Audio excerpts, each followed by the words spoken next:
Finish him off! Finish him off! He's calling for it! This is it! This is it! Your career's on the line here! Do it! Do it! This place will erupt when he picks him up! He's got him up! Oh, hell yeah! 1, 2, 3! Thank you! Thank you! We've got a new heavyweight champion! I'm the Lion Kid! Make yourself famous! I just had an out-of-body experience! What did we just see? What did we just see?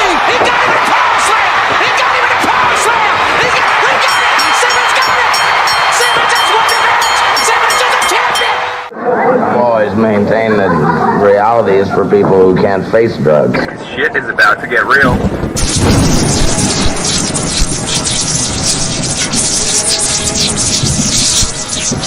You get to see your knee. Knee. Shit. Look at the stare of the champion against the challenger. What? And now, Straight Talk Society presents Wrestling with Reality. The following announcement has been paid for by the New World Order. It's going to be the biggest battleground in the history of our sport. The biggest match in pro wrestling history. The two biggest superstars in our sport in the biggest event the sport has ever seen. He's broken in half. In the history of our sport. Trying to run like a little scalded dog here. Enough is enough. That's enough. No! Oh, God, that's enough! Stop it! Bam! Listen, it's tougher than a $2 steak. Who is your daddy? Who's your daddy, Undertaker? Hell slam! Toe slam! Who's your daddy, Undertaker? Lucifer's lips are the biggest eyes in the WWE! Somebody stop this! Somebody stop the damn man! Enough's enough! What? The irresistible force meeting the immovable object. Santa's got your grill! Woo! WWE Dynamite. Ladies and gentlemen, may I have your attention, please? It's time. Let's rock. I can't do it. We'll do it live. So to escape from reality? We'll do it live. Fuck it. I am reality. Do it live. I'll write it and we'll do it live. Oh, it's live, Hal. Let the slaughter begin! It is now time for With reality.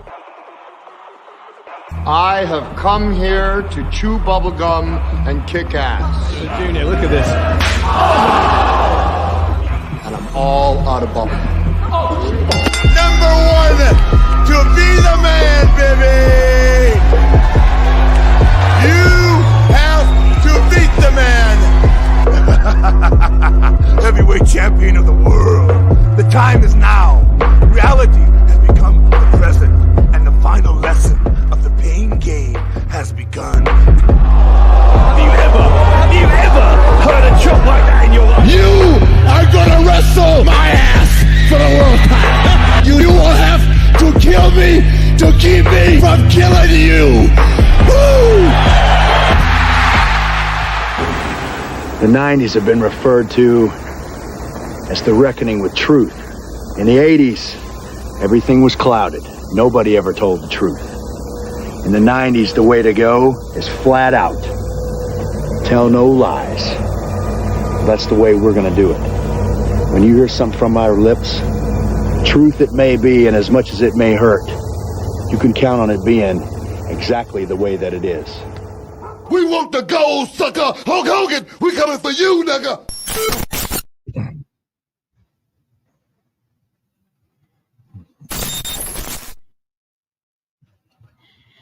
Oh, what is up, Straight Talk Society? This is your host, Trevor, and we are back with another episode of Wrestling with Reality. And in the words of the great Booker T, all you other wrestling shows, we are coming for you, N-word. I am not alone as we await the political prophet amongst men, MD. I am joined by 1/3 of the Wrestling with Reality cast, producer extraordinaire Venkat. What's going on, Venkat? What's going on, Trevor? You got your lights back. Man, let me tell you something. If anybody lives in Florida and want to know pain, be without your power for 10 hours. And with a young child and a wife, you'll know what pain is. That's tough. That's real tough. I remember when the power went out like 15, 20 years ago, they had a new development that had nobody living in it. And our power was out for like a week. And that power came right back on after the power went out for that new development that had no occupants. Man, so it was like my house. You have to Oh, Venka, you might have two screens open. Not me. I only got one. Yeah, because as I'm talking, I see your icon. Yeah, see, as I'm talking, your icon was moving. But my house, the AC has to stay on all the time, and you figure your air conditioner being off for that long, my house got up to like 90 degrees. Oh wow! Yeah, it got. Yeah, we can still hear the echo, Bankhead. I don't know what's going on. It's like my Hey, Bones, the link is in the chat.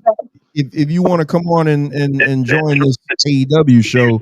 I only got one thing, which is my phone here. That's it. You got headphones on? No. Say something, MD. No, he ain't got headphones in. That's why. It's coming but I never have headphones in. Because MD's talking, and I can hear MD through your icon. Oh, I'll be back. Shout out to Logan James K in the building. Yeah, Bones, like I said, the link is in chat. So when we talk about the AEW show, if you want to get on, we'll wait for Venkat to come back. What's up, MD? Oh, he say you're on the way home from work. What's going on? What's happening? Oh, you low. Yeah, I got time. I'm low. Yeah. What about now? Better? Yeah, I mean, I can hear you. You just sound muffled for some reason. Oh, I don't know why. I'm gonna turn my gain up. All right, Venkat. Okay, so you're unmuted, so it's fixed. StreamYard might be jacking up. Okay, now that's what I'm saying. That's what I'm saying. Yeah, now I can hear you good now. Yeah, that's StreamYard. Yeah, well, we remember what happened last. Remember what happened last week? Damn, it kicked me and you off, but left MD. Oh, yeah. I don't understand how the hell that happened. So you guys know we are talking about the AEW All In card from Wembley that took place on Sunday. I'll reserve all my thoughts for that until we get to that. But before we get to the AEW review, we do have some sad news. News broke August 26th. So that was Monday. That legend, absolute legend in professional wrestling, Sid Udy, also known as Psycho Sid, Sid Justice, Sid Vicious. What was he called? Oh my God. Oh my goodness. I'm drawing a blank at what his original name was. Lord Humongous. Yeah, it's just that he did pass at the age of 63? Yeah. And that's crazy, man, because my dad is 65. Like whenever I'm starting to see these people dying, I'm like, oh my goodness, I'm looking at the age of my dad. But he did die, and it was revealed later that he was battling cancer this whole time. Your dad is 65? Yeah. Well, that means he was in his 30s. Yeah, 30 years ago. Looking like James Evans, right? You remember how old he was? Yeah. Hey, that's crazy to me. Them 1980s daddies look old, boy. I would have never thought that. My dad at 65 now looks younger than he did Yeah. back then. Yeah, because it's crazy. But look at James Evans. James Evans was only 35 on Good Times. Looking like he was 57. Like it's crazy, man. 80s and 90s daddies, they did look crazy. So wait a minute, a lit alert of MD got what's that hat you got on there? Oh, this the 2021 World Series hat. Oh. So Venkat, doesn't he sound like muffled to you? I know it's just not me. Yeah, I don't know. I'm hearing myself in the monitor, and I sound fine. I don't know what's going on. Yeah, Venkat fell off again. All right, hold on. No, I did not. No, you two got off the screen for a second there. All right, so mic check. 1 2 1 2. Okay, I just turned you up. So yeah, now I can hear you good. It's good. Yeah, it's good. Okay, yeah, I don't know. Yeah, I don't know what the hell's going on. So I see tonight's going to be one of those nights. But so we're going to talk a little bit about the man, the master and the ruler of the world, Sid Vicious.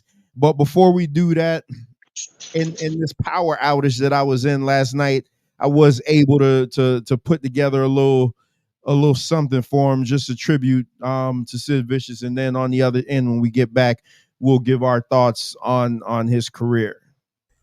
Today on Wrestling with Reality, we take a moment to remember the legendary career of the late Sid Udy, also known better in the professional wrestling world as Sid Vicious.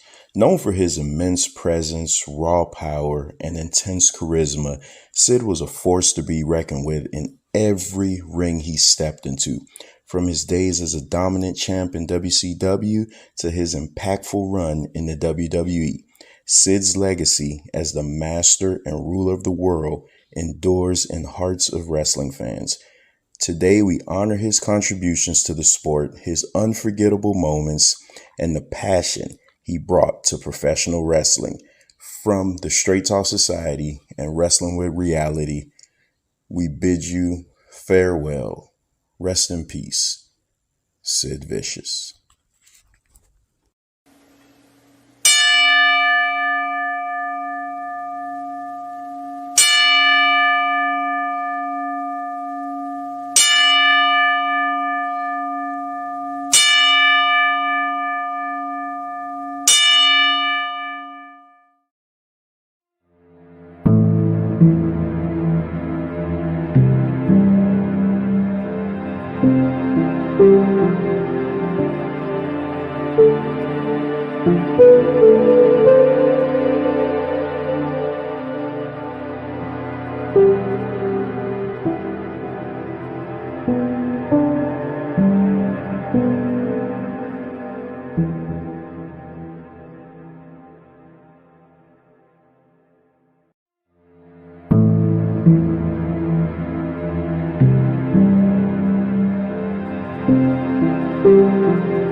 All right, so I had to cut it off a little bit because WWE, boy, they'll get you quick if you go over like. You might not get away with that. Yeah, if you go over 10 seconds, I may get an email, but just awesome. Just a quick video collide. Like I was so pissed because I checked my cameras periodically throughout the day, and it was telling me no, your the brain center isn't connected to any power. I'm like, oh my goodness, what's going on? I got to put this video together when I get home. So I'm literally in the dark last night using my phone that has 30% on it, trying to power my laptop so I could pull pictures and record my voice and do all that crap. It was miserable, man, but I did end up making it, man. So MD, Sid Vicious, man. What are your thoughts on Sid Vicious? Yeah, man, great talent. My first encounter with Sid Vicious was in '93. That's when I started watching wrestling, and that was upcoming to the Beach Blast pay-per-view. So that was my first time seeing him. I didn't know anything about him. The NWA days, I didn't know anything about that. With him and Vader, I was like, man, hey, that's a force. That's a force. And then, later on that year, I believe, I saw him and Flair when they had the #1 contender match to face Vader. And that's when he turned on Colonel Rod Park. And I said, oh, yeah, this is the guy. You know what I mean? And then, of course, his WWF top 10 entrance to me of all time was the Survivor Series 96 entrance. That was my first time ever seeing a person that organically, like I could see it, not knowing it at the time being so young, but I could see somebody organically get over. And that's exactly what Sid did. Because Sid was over, with the Sid entrance in the background when he come out. He was a force, master of the powerbomb. His stature and the type of work that he did in the ring was apropos of who he was. Now, some people talk about his mic work. Me personally, I don't care nothing about that. He a big dude. Like all I want to see is him doing stuff in the ring. Big boot. Everything that he did was articulate of the person that he was, the stature that he represented. So yeah, Sid was one of the greats as far as big men in wrestling. Venkat, go and give us an encyclopedia lesson. Oh Lord, man, Sid dying is just crazy, man. I talked about it with you in the chat. The opportunity was there for him to go in that Hall of Fame in the best way possible with the Steiners, with Vader, and Undertaker. Like that was perfect. Perfect. Undertaker was a member of the Skyscrapers, and Sid was a member of the Skyscrapers. They weren't members together because Danny Spivey was with Sid, or Danny Spivey was with me, Marcellus, Undertaker. So it would have been pretty cool to have him go in the same time with Undertaker. Sid Vicious, a member of the Skyscrapers, being managed by Teddy Long. They came out tough as hell. The Skyscrapers, one of the only teams I ever seen manhandle the Road Warriors, especially Danny Spivey. He went off on Clash of the Champions 10 with a steel chair to Hawk's head. And after that was over, they went in the back and they continued fighting. It was just wild. So they were no pushovers at all. They were supposed to actually be the tag team, the fourth team in Future Shock, Iron Man tournament, Stargate 89. And you see they were replaced with the Wild Samoans because something happened to Sid. I don't know if it was an injury or something like that. So then they couldn't participate. But that would have been cool if they would have been on there with the Steiners, Road Warriors, and Midnight Express. That would have been awesome. But when he comes to the ring, I can remember Sid in 91, he had that horrible match at Super Bowl against Elegante. And you already knew, well, I already knew that he was leaving the company because, in the wrestling magazines, they tell you all that stuff. So when I saw that match, it was such a lackluster match. Then the next week, he shows up on WWF TV looking down Hulk Hogan. So, 2 years pass, and he comes back to WCW at Slamboree 93. And when his music hit, he used the same music he had in 91. He came back in 93, just before he got with Colonel Robert Parker. When that music started hitting, because we didn't know who was going to come out. You had Van Hammer in the ring waiting for the opponent, And then you heard that music, and he came out. Oh my God. They had a rotating it was like a rotating stage. So his head was down with just the light on him, and you could see all the sweat and the hair, and it's just slowly turning, and then he starts looking all psyched up and mean. And you see Sid Vicious come out there, that whole crowd went crazy. Sid Vicious always had like those moments like that where the crowd was just hyped to see him. And with his intensity, he went in there and destroyed Van Hammer, power bombed the hell out of him. And all I heard was Tony Schiavone just screaming on top of his lungs, "Oh my God, Sid Vicious!" And they showed that replay over and over. That was great stuff, man. He did something similar in ECW as well, where he made a surprise appearance in ECW later on. And the crowd in ECW went crazy. So Sid Vicious was definitely over. Sid Vicious was not some, you hear Ric Flair talk about him, he's kind of butthurt because of what happened between him and Arn Anderson with the scissors and everything in Europe. But he was a member of the Horsemen for obvious reasons, and they knew it. That's why they picked him. But after that altercation, they try to act like they don't know who he is anymore. But his talent and his presence cannot be denied. Just an amazing character. And as far as his mic work and stuff like that, that stuff I didn't see most of that until like way after the fact. What I remember was when he would get down on WCW in 91, in 1990, 93, when he was on that microphone, he had the people behind. You could see the people behind him reacting. They were totally buying into everything he was saying, the way he was saying it. And when he said Sid Vicious rules the world, there was a reaction from the crowd. He just commanded that respect. He obviously had that look.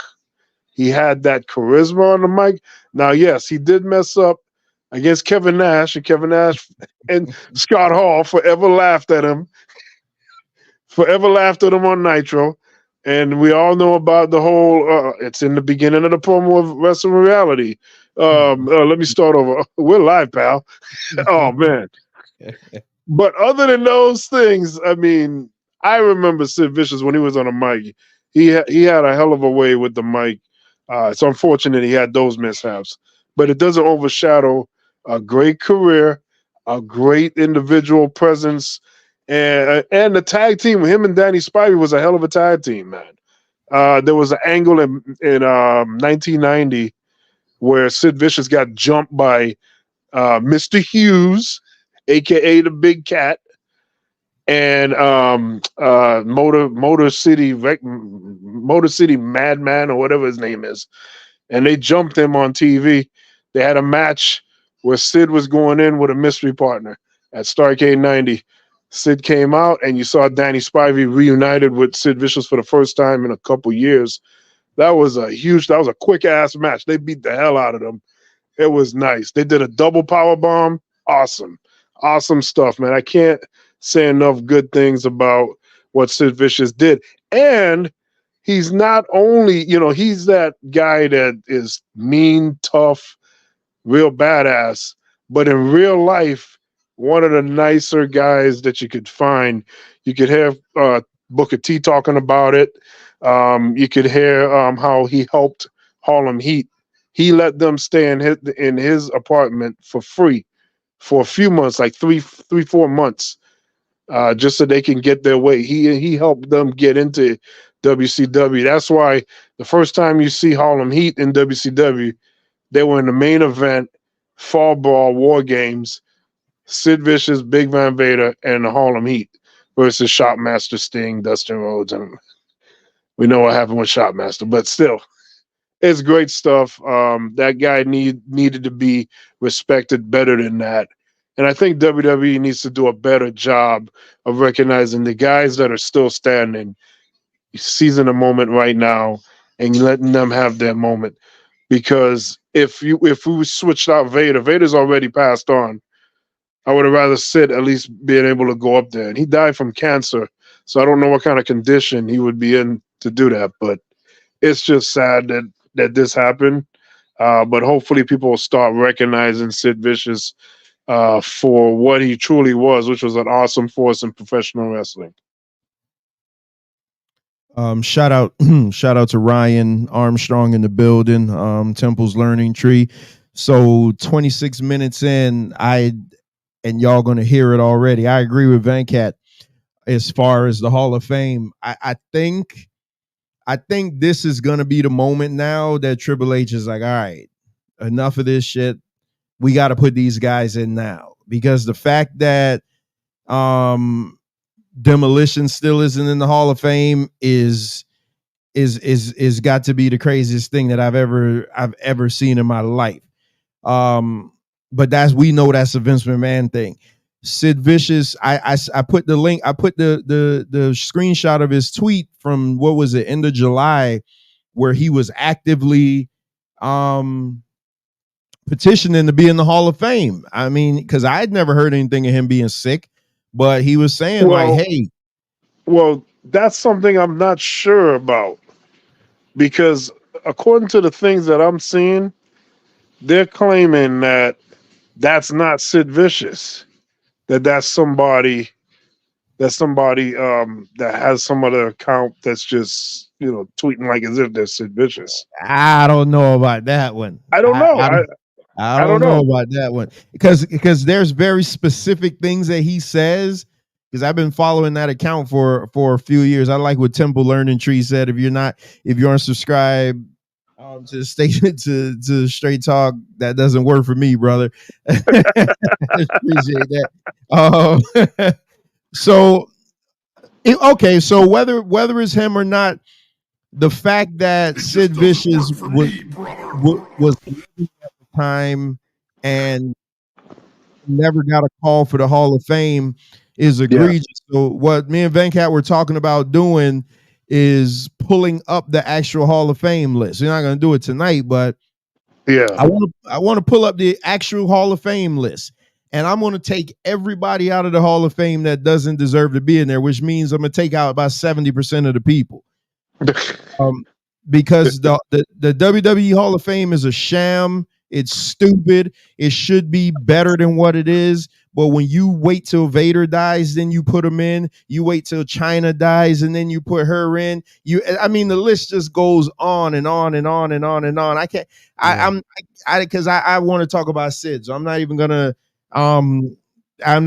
rail on that. And but the Hall of Fame isn't an actual physical Hall of Fame like the Basketball Hall of Fame. No, they are building a physical one. Yeah. Okay.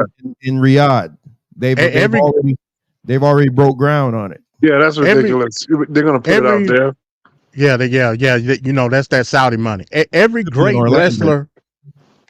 wrestler upwards, I would say, into the new generation era should be in the Hall of Fame by now. And it's crazy that they ain't. Right. I mean, like you said, Demolition, Rick Martel. So why these people? Like, I don't understand what's going on. Because you had to make room for Mike Tyson and Jim Carrey. Not Jim Carrey, but what's the Carrey guy? The comedian. Drew Carey. You got to make Cyndi Lauper. Yeah, Captain Kirk. I can see why Cyndi Lauper is in there, because they're tying her into the rock and wrestling thing. But so Sid Vicious, though, just real quick, my career thoughts of him. JBL always said, if you were going to build a professional wrestler, he would look like Randy Orton. And I'm telling you, that second man is Sid Vicious. Sid Vicious had one of the absolute greatest looks in wrestling. He was scary as shit, but then on the other hand, he looked like somebody you could go have a beer with. And MD did mention how he organically got over with the crowd. That Survivor Series that was played on the end of the video, that was him wrestling Shawn Michaels, the boy toy, the baby face, the number one baby face in WWE, and they turned on Shawn Michaels. That was in Madison Square Garden. That crowd turned on Shawn Michaels. Well, we could back up even more. Royal Rumble 92, when Sid eliminated Hulk Hogan, the crowd erupted in cheers to where when they replayed it, they dubbed over it because they didn't want to make it look like people were cheering for Hogan.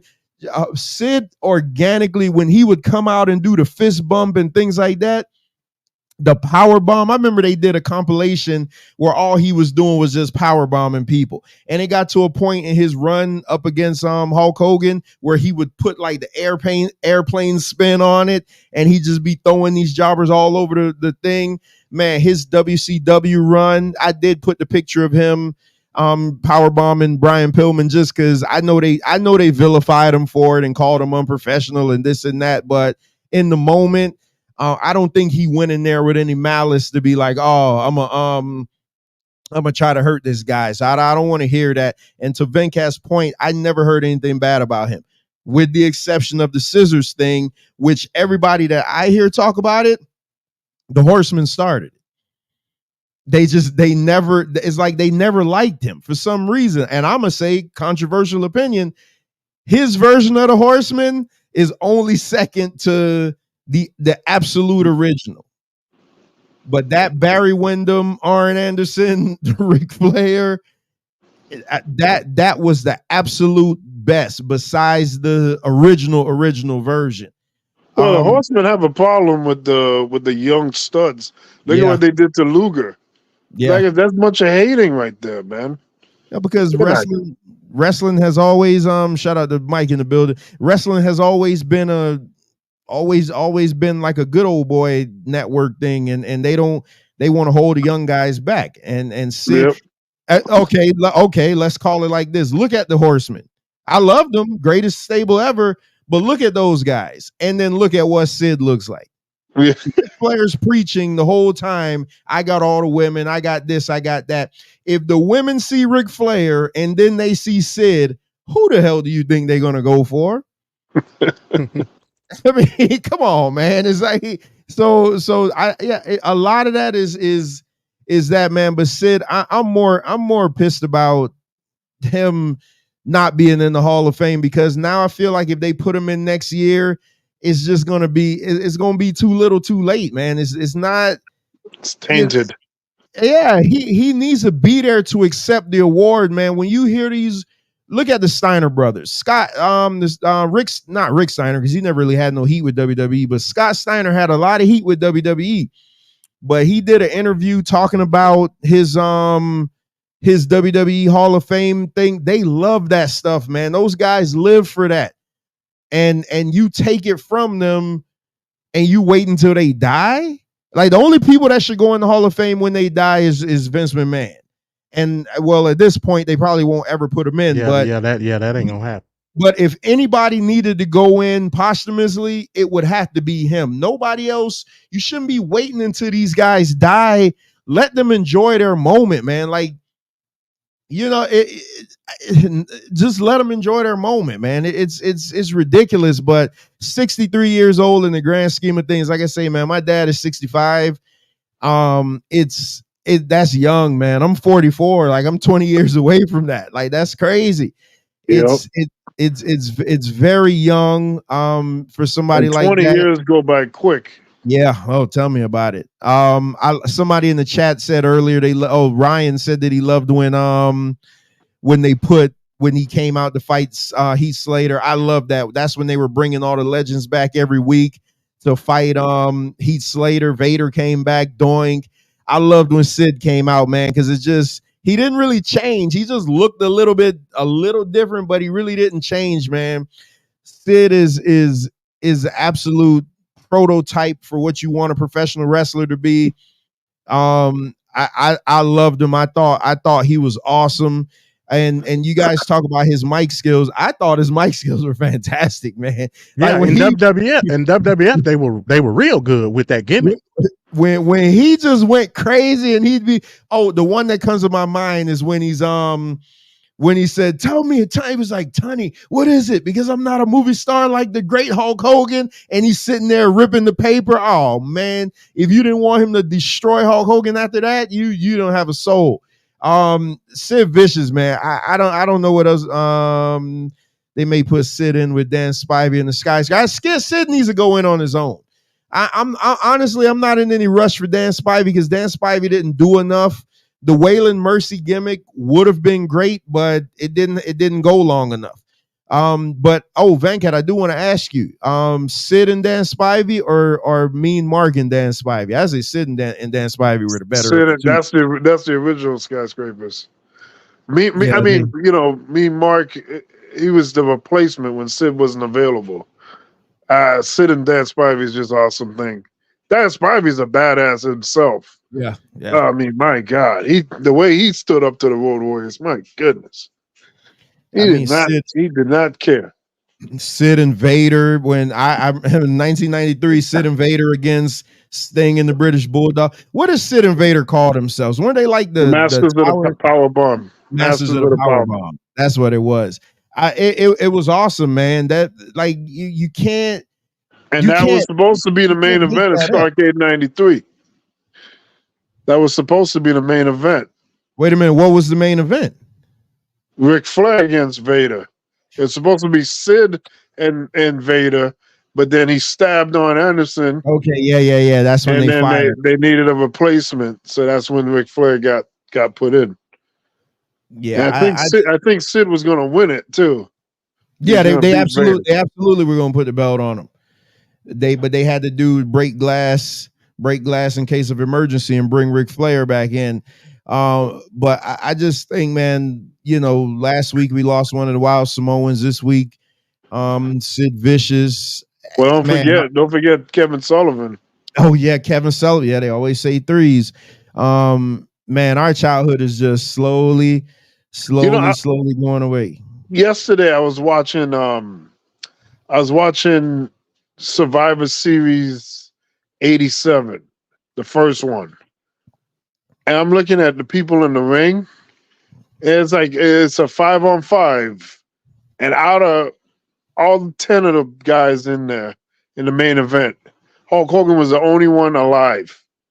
Andre dead, Rick Rude dead, Don the Rock Morocco dead, Mr. Wonderful dead, Bam Bam dead. Wait a minute, Don Morocco died? Yeah, he'd been dead. He'd been died a long time ago. Yeah, all these guys are just dead. Yeah. There's a thing going. I forget what it was, but they were like the main event of one of these WrestleManias. The whole main event was gone. Wow. Like everybody in the main event, referee, managers, everybody. Yeah.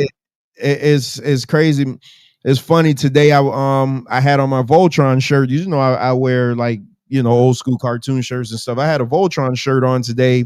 I'm in the store. And people looking at me crazy because they're like, man, this black guy wearing this robot on his shirt. But just one guy from across the room just happened to look at me, didn't have to say a word.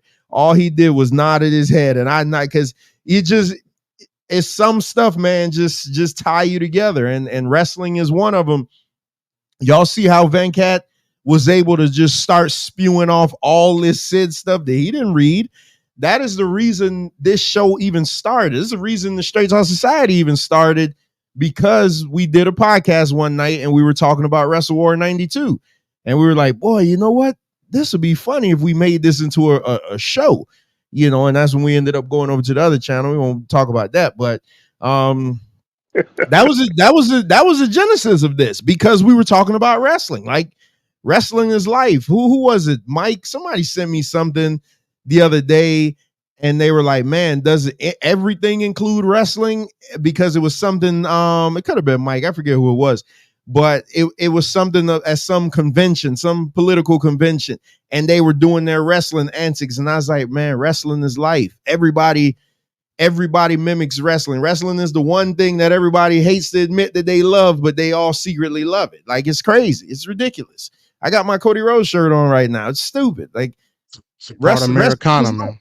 Yeah, wrestling is life. Like, if people keep talking about this and that, I mean, that's ridiculous, man. But Sid Vicious, just tremendous, man. Gone too soon. Again, 63 is crazy to be gone that early. But they did say he was battling with cancer for a while, so I don't know the details of it, but rest in peace, big man. The master and the ruler of the world, man. So who had the better power bomb, Sid or Vader? Or you could throw Kevin Nash in there. Kevin Nash is not on their league. Yeah, Kevin Nash is Yeah, see, Don Morocco is still alive. I'm telling you, I didn't hear nothing He's about. not still alive. Didn't hear nothing about no Don Morocco. There's no way that guy is alive. Hold on, let me look it up now. I got. He is not alive. I'm telling you, he been died. Yeah. I would say Sid though. Sid had the better pop out. The Nash, I don't like the way he released it with the jackknife. I never liked that. He's still alive? Yeah, he's 74. He's still alive. Oh, maybe I got him confused. Maybe I got him confused with a different wrestler. You're supposed to be the historian. Yeah, you know what it is? Yeah, Dino Bravo. That's probably what yeah. Well, yeah, he good and dead. All right. That's what I'm thinking about. My goodness, was he good and dead? Yeah, Kevin Nash's release was kind of weird. Like he didn't come down with it. It didn't have no impact. Yeah, it's like he's sitting you down in a chair almost. Mm-hmm. But yeah, Sid would fold your ass up, man. For Sid was crazy with it. So any final words on Sid before we pivot? No, that's it, man. I agree with Bones. Again, top 10 interest music for me too. Top 10. And you see how simple it is? It's just literally the psycho beginning the psycho. That's all it is. It's okay. I like his WCW music better. Psycho Sid, man, that was it. Yeah, Psycho Sid Vicious. You know what I did love about Venkat bring up WCW? His feud with Goldberg at the Great American Bash, I think it was, where Goldberg beat this man senseless in the back, and Sid's like literally just bleeding all over the place. Yep. And they're like, man, we're gonna stop this. We're gonna say, he's like, let it bleed, and he's just coming to the ring all bloody. And I'm like, man, I thought that was if they wanted to make you cheer him that night, that's what got you to cheer him, because who can't cheer a guy like that? Like, you coming out regardless, you losing a pint of blood every minute, but you still coming out there to fight this badass Goldberg. Also, we can't forget one of the most gruesome moments on wrestling TV history when he broke his leg. I ain't never seen nothing like that on live TV ever in my life. Yeah, Mike Enos was a replacement for the replacement. That leg break was terrible, man. I saw it live, not live in the building, but I was watching that pay-per-view as it was going on live, and I just, what I hated about that is unnecessary. Even though the man's still sitting there with his leg twisted the other way, Animal still hit. I give Animal a pass only because I'm thinking Animal probably was like, man, I'm just in the moment. But come on, man, this man's leg is literally turned the other way, so he's still going to hit. And the fault is his brother. Animal's brother. Ironically, that's crazy. Yeah, it's his fault because he's telling Sid to go off the second turnbuckle. Like, that's not even a move he does. Meaningless ass move. I don't think I've ever seen Sid come off the top ever. With a boot, nonetheless. It don't even make sense. Yeah, it was weird. So he sued WCW, and I think he won like $7 million from the suit because his leg was completely destroyed. Yeah. Never the same. That's crazy. That was, and he was that's at the time he was wearing like the jeans and stuff. Yeah. So it probably limited him even more in what he was trying to do. I just thought it was stupid. And then the fact that Animal comes and hits him at the end, and like the guy just literally laying there in the middle of the ring, nobody, like nothing. It's just nobody's responding. Like it's nothing to see here. Just part of the show. This is just part of the show. So God. One of my favorite wrestlers of all time. Him and Vader has always been my favorite wrestlers. Him, Vader, Sting, Muta. Those are my favorite wrestlers. But Sid and Vader for sure. I never felt I never felt like they ever got their just due. Even Vader never really fully got his just due. With all those titles he won worldwide, with all the moves he can do, with all the things that he's able to do, all the great matches he's been in. See, Sid didn't get as much great matches as Vader did, but even Vader didn't get his just due. Sid's still an amazing talent and all that, but I think both of them never fully got the recognition they deserve. I agree. Especially Vader in WWE. Like I agree. There's a part of me that could never forgive Shawn Michaels for that. For Vader should have been WWE champion. Like I agree. Just never got he never got the run that he needed. And then a couple years later they had him call himself a fat piece of shit on air. Like this it's weird. Like I don't know. I don't know. So I did hear MD last night on Tape Fist Politics say, because we were like, I was trying, man. My bandwidth was going crazy last night. I did catch the tail end of the show, but y'all make sure and check out Tape Fist Politics from last night. That Kamala, man, I'm listening. I did catch her speech, that Kamala speech. It riled me up, boy. It was a good wrestling promo. But I did hear MD say that we were going to be reviewing the Bash in Berlin card. No, we're not. It's only three matches thing right now. I just assume it's all good. We'll be doing a watch along Saturday. Just come on in and tune in Saturday. We'll review it as we go. It's going to be 5 matches tops, and I think they only got 3 announced so far. So you know. Again, what I've been very critical about, especially with WWE, if you got a 5-match card, you should have all the shit laid out, already. AEW, I give them a little bit of pass because they have so many matches, but you can't just have 5 matches and still not have the card ready. That's crazy. Vader never got pushed in WWE because of Crybaby Shawn Michaels. Speaking of Crybaby, It is official. What is it? September. I forget the date of it, but check the channel. You'll see it. I want to say September 7th. No, that's the Baby Boy show.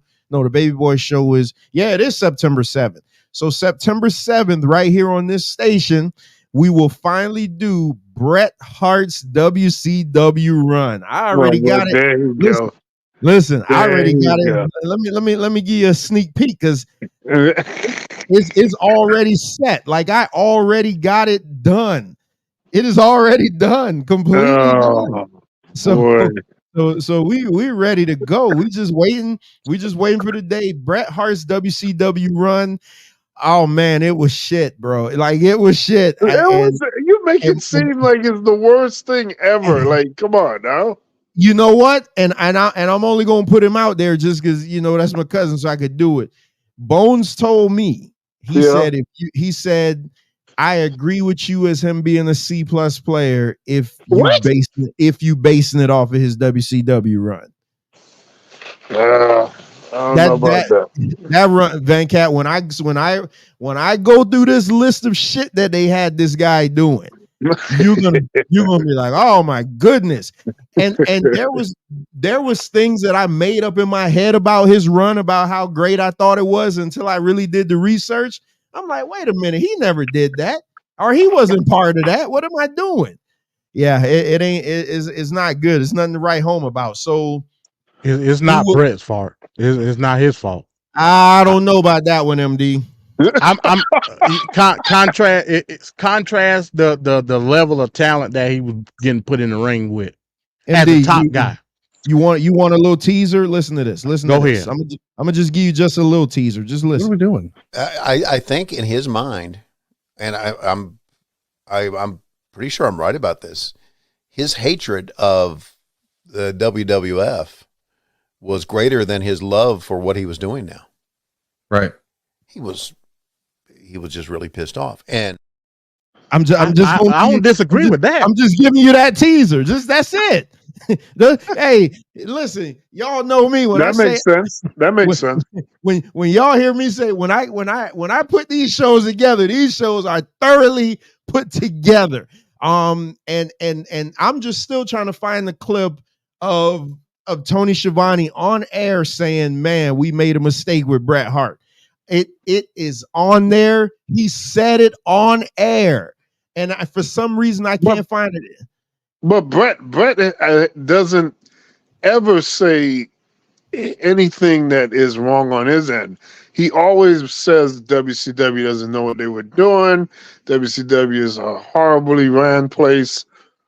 You know, this is I don't really hear it from this angle, like that WCW was expecting more out of him, and that it's usually WCW misused or didn't use Bret properly. That's usually what they say. Venkat, he had everything at his disposal. He wanted that match at SummerSlam against Hogan. You didn't get it in WWE. Guess what? Now you got it in WCW. You want a dream match against Sting? You got it. He had everything at his disposal, but it's just his hatred for Vince McMahon. Just like, and that's what I see with a lot of people. Like, they can't get WWE out of their mind when and we're gonna get to this crybaby, this ratings killer later. When you hate WWE so bad and you're making more money than anybody in the company, and you keep letting that get in your way of excelling, he wasted their money. I mean, I got quotes from Eric Bischoff saying he wish he never did it. He's like, he wish he never did. It was the worst mistake he ever made professionally, was bringing in Bret Hart. So okay, so you've been ragging on Bret Hart for a long time. So are you saying that it's only because he was in WCW that it tarnishes him or brought him down a level? That if let's say his career would have ended after the Montreal Screwjob or just before the Montreal Screwjob, would you have had him in a higher esteem as far as the way you think about him? Or is it because of all the stuff you saw after the fact that just brought it down? Like, kind of like Michael Jordan, if he would have just left it in Utah after he hit that jump shot in 98 against, and instead of going into the Wizards, like people look at that, like the Wizards, Michael Jordan kind of like brought it down a little bit.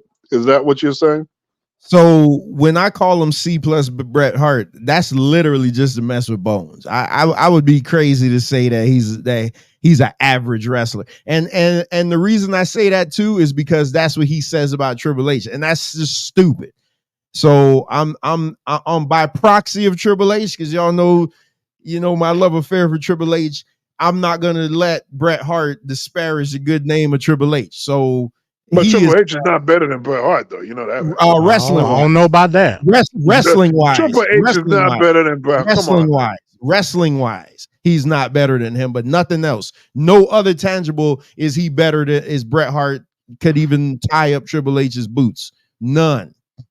So you think that Bret Hart is a hater? Like, he just seems to have a grudge. Absolutely. Wait till you hear the Eric Bischoff clip. Eric Bischoff not said just Eric Bischoff. Vince Russo was saying the same stuff.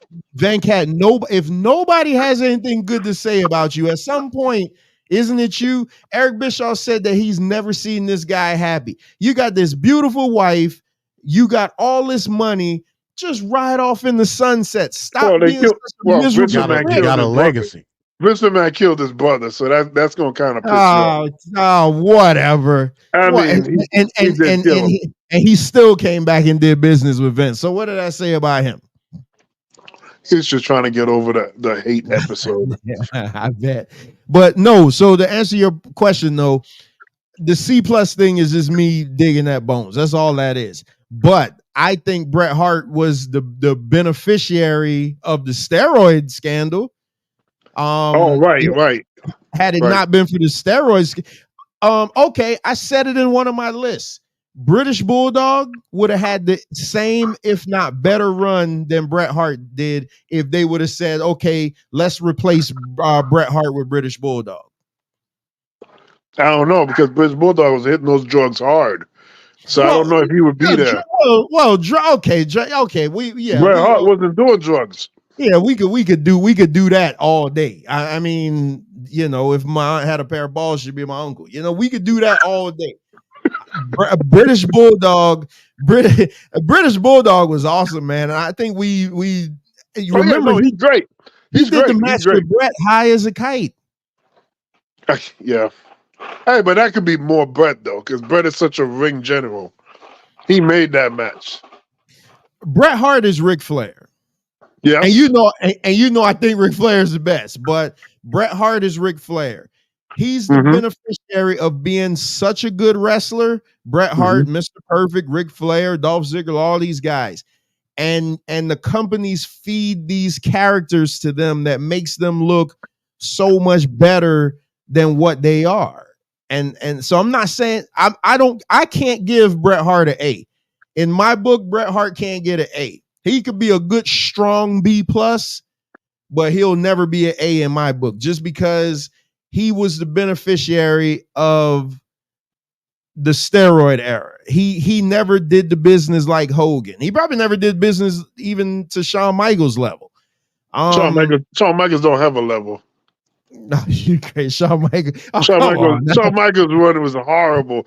He was the champion when they were like at their lowest point. Oh, now I don't disagree with you. That 95, yeah, that was the worst year in wrestling, period. Like that was horrendous. But it's funny though to hear MD agree with me about Triple H though. You see how you glossed over that, Venkat? I had Triple H number 1 when we did Triple. I don't know why he's going so high with Triple H, MD. Overall, there's no wrestler to have his type of track record in terms of overall work. That's just what it is. I can't. Okay. So you see how Trevor is very critical on Bret Hart for specifically his attitude, his grudges, his liability for WCW because he's not focused on just doing what is needed to be done.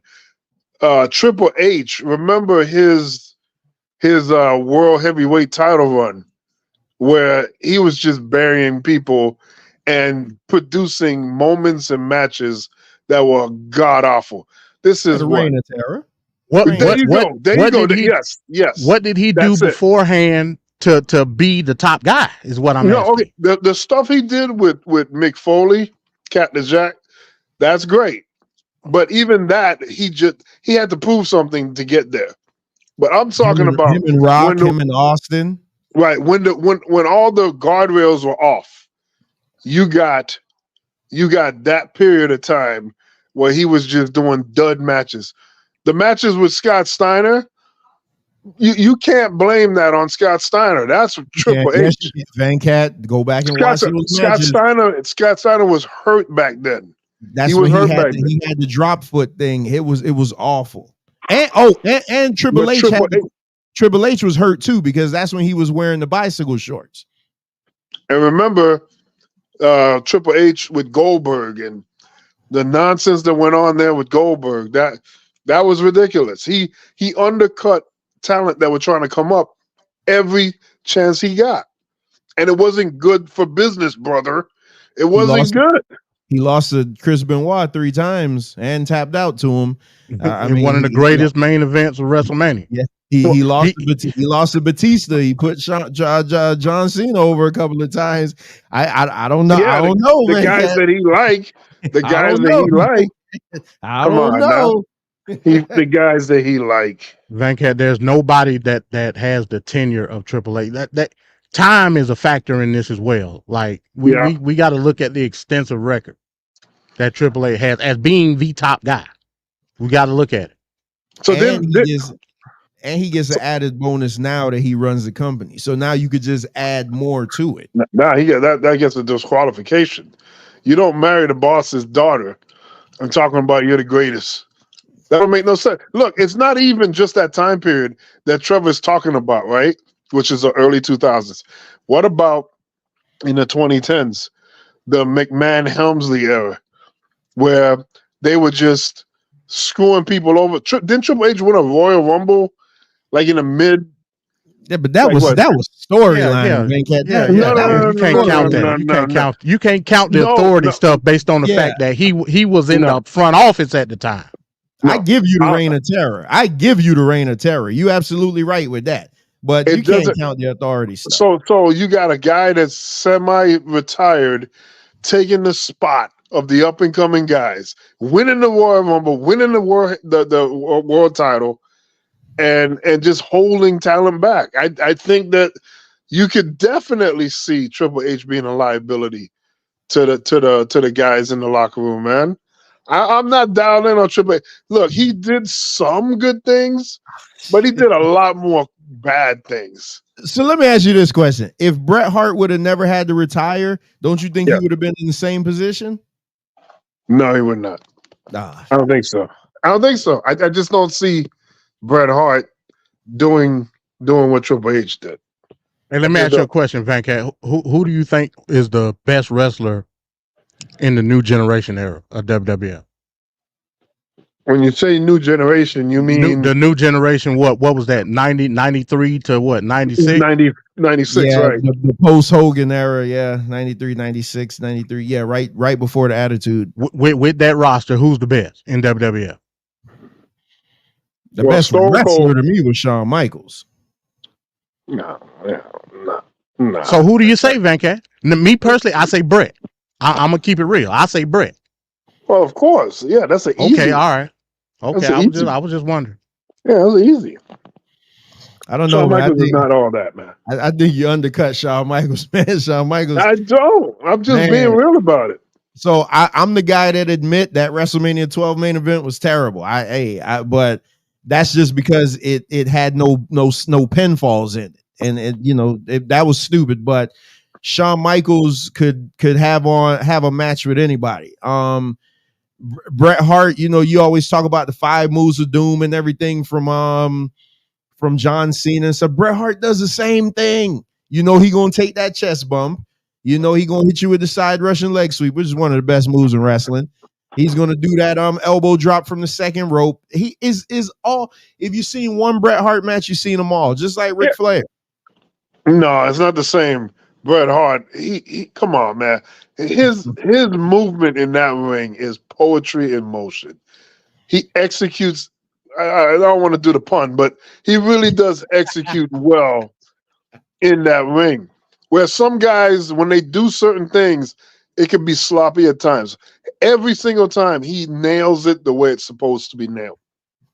The guy is great. Hey, nothing wrong with being a good solid B plus. I mean, you are just unbelievable, Trevor. Nothing wrong. Listen, if there were some years in school, I would have loved to have been a good solid B plus student. I mean, hey, nothing wrong with that, man. So that Bret Hart show will be in 2 weeks, though, not next week, but the week after. That it's gonna be fun, though. It's really gonna be fun. So let's get into this AEW review. So before we get into the review, Venkat, did you see it? I only saw highlights. Okay, so you didn't see the whole thing. And MD, you were able to go back and watch the whole thing? Yeah, most of it. All right, so Bones, the link is Samoa Joe was there? No, hell no. Why they have him in the picture? This is the flyer that they made. John Moxley wasn't there. What? Okay. What? Oh yeah. Oh, I see Samoa Joe. Yeah. Wow, that's crazy. So Bones, the link is in the chat if you want to come give your play-by-play, because there's a discussion me and you need to have about the main event also. So okay, so Venkat only saw highlights. MD majority of saw. So MD, what before we get into the card, what were your overall thoughts of this card? Because I went in saying that this was going to be the card of the year. I said that, so that's my qualifier. I said that this was going to be wrestling show of the year. So what was your overall thoughts on the show? For what it was good. I really didn't go into the show with any expectations because of my lack of not viewing AEW for a while. So I went in thinking the typical AEW show amped up. It was not that at all. So it was a good show. I'm not saying it was horrible. It was a good show. But if I compare it to anything, All In from last year, way better, 10 times better, in my opinion. I give it a 4 for the pageantry of the show alone. The matches overall, like I said, good matches. Some horrible matches, but yeah, I mean, it's not. It won't make my list at all. I don't even put it in the filings in pay-per-view of the year, to be honest. And Wow. and this is supposed to be the biggest show of the year. I'm gonna be honest. Wow. Damn, you might be more critical of it than me. Venkat, what was your overall thoughts of it from what you saw? I think that like MD is saying, it wasn't as impactful and as special as you thought it would be or you felt it would be. There are some matches that where the ending of the matches I don't totally agree with. Maybe certain people won that maybe shouldn't have won. But even with that being said, you should still have good matches. I don't know if we got, because we've been spoiled by AEW, especially last year. For most of the whole year, you just watch AEW except for World's End. But everything else, you're gonna get a satisfactory product, and you're gonna see some matches of the year, if not matches of the decade. I don't know if we got that in this event, and this is an event that you're supposed to have all the big things come down in this one major event, and it didn't feel as special as last year. I'll put it like that. So again, I went in this saying that this was going to be the show of the year in all of wrestling, just because, as Venkat just said, one thing we don't watch AEW weekly. I made the joke last week. I watched 2 minutes of AEW all month, and Venkat said that's 1 minute and 59 seconds more than what he watched. But with AEW, you don't have to, because they aren't a storyline driven show. So you know that when you get to the event, you're just going to get some tremendous ass wrestling. So that's why I was like, you know what? I looked at this card. I thought the one match that I said was going to be a dud absolutely was a dud, and we'll get to it. But I said overall, the strength of this card was just going to be awesome. I did not feel that this delivered at all. Last year was way better. And Jim Cornette said this one time, that this was a show. This was a stadium that needed a show, not a show that needed a stadium. You could have had this in a smaller venue because it didn't sound good. There was a drastic drop off in ticket sales from last year to this year. I saw a joke on Twitter that the difference in ticket sales between last year and this year, you could have sold out Madison Square Gardens with, and it's true. It is true. AEW is not a hot price, an ice cold product right now. I hope it gets better, but this show just didn't feel good. And MD had the best. MD had the best summary of this, where he said that they basically tonight they tried to be WWE. Like this was their attempt at being WWE, and they failed miserably at it. AEW, and I've always said from the beginning, AEW needs to stick to what they know how to do, and that's put on kick-ass wrestling matches. That show, they literally tried to be WWE light, and you cannot do that. You cannot do that. You can't beat them at their own game. And that's what this was. I'm watching this. A lot of the matches I was just so zoned out, and I'm just like, and I wasn't even taking notes. Sometimes I had to take notes for these things. I'm like watching it to try to enjoy it, but I find myself just doing other stuff. Like literally like, oh my God, it just seems so dead. Like that, I think that's the key word. It seemed dead. And I don't know what it was, if it was mic different or what. It just did not seem energetic. Well, there was a couple of moments that were energetic, but for the most part, this show was just blah. Last year felt like it meant something. Last year felt like, hey, this is my statement.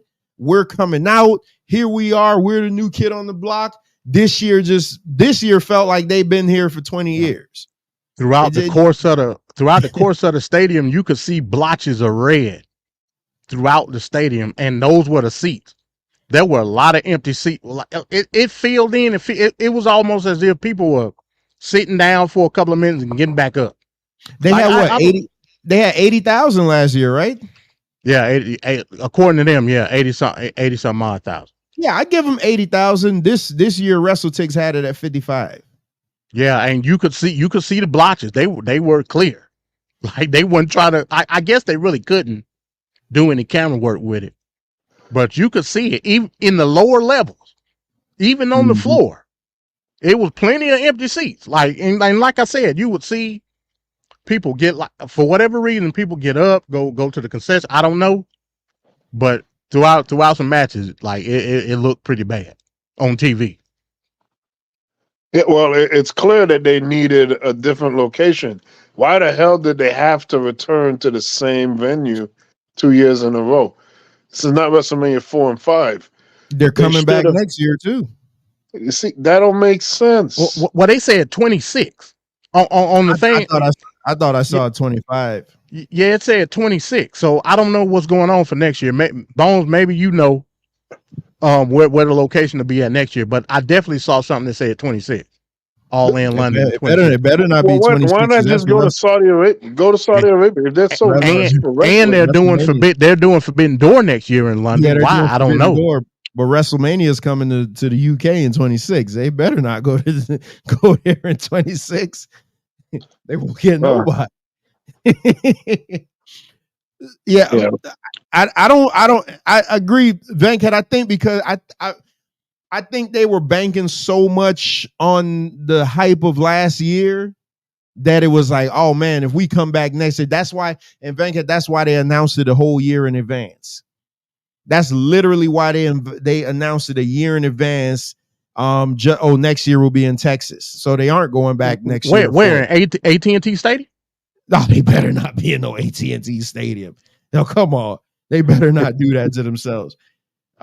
They probably be hell no. They probably be at Texas Stadium. They won't be at no damn AT&T Stadium. But yeah, to Venkat's point though, I think they were riding off of what they got last year. So it was just like, oh man, this is gonna work. So we have the fan base that's gonna support it. But when you're down 20,000+ tickets, that's a big.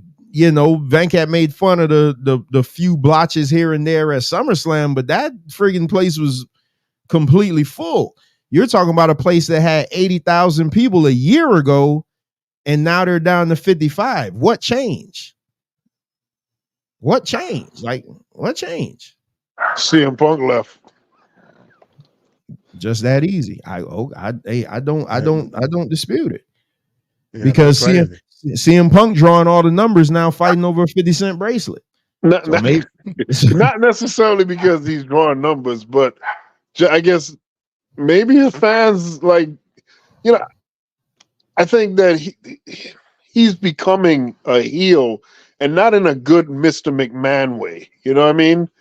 Like I don't know why he's getting involved, and this is probably something that rubs fans the wrong way. They may think that the way CM Punk was treated and the way he exited was not cool. And maybe people just... Globe Life. I think that's where the Rangers play at. Oh, Texas Rangers. Okay, so it's a baseball field. Okay.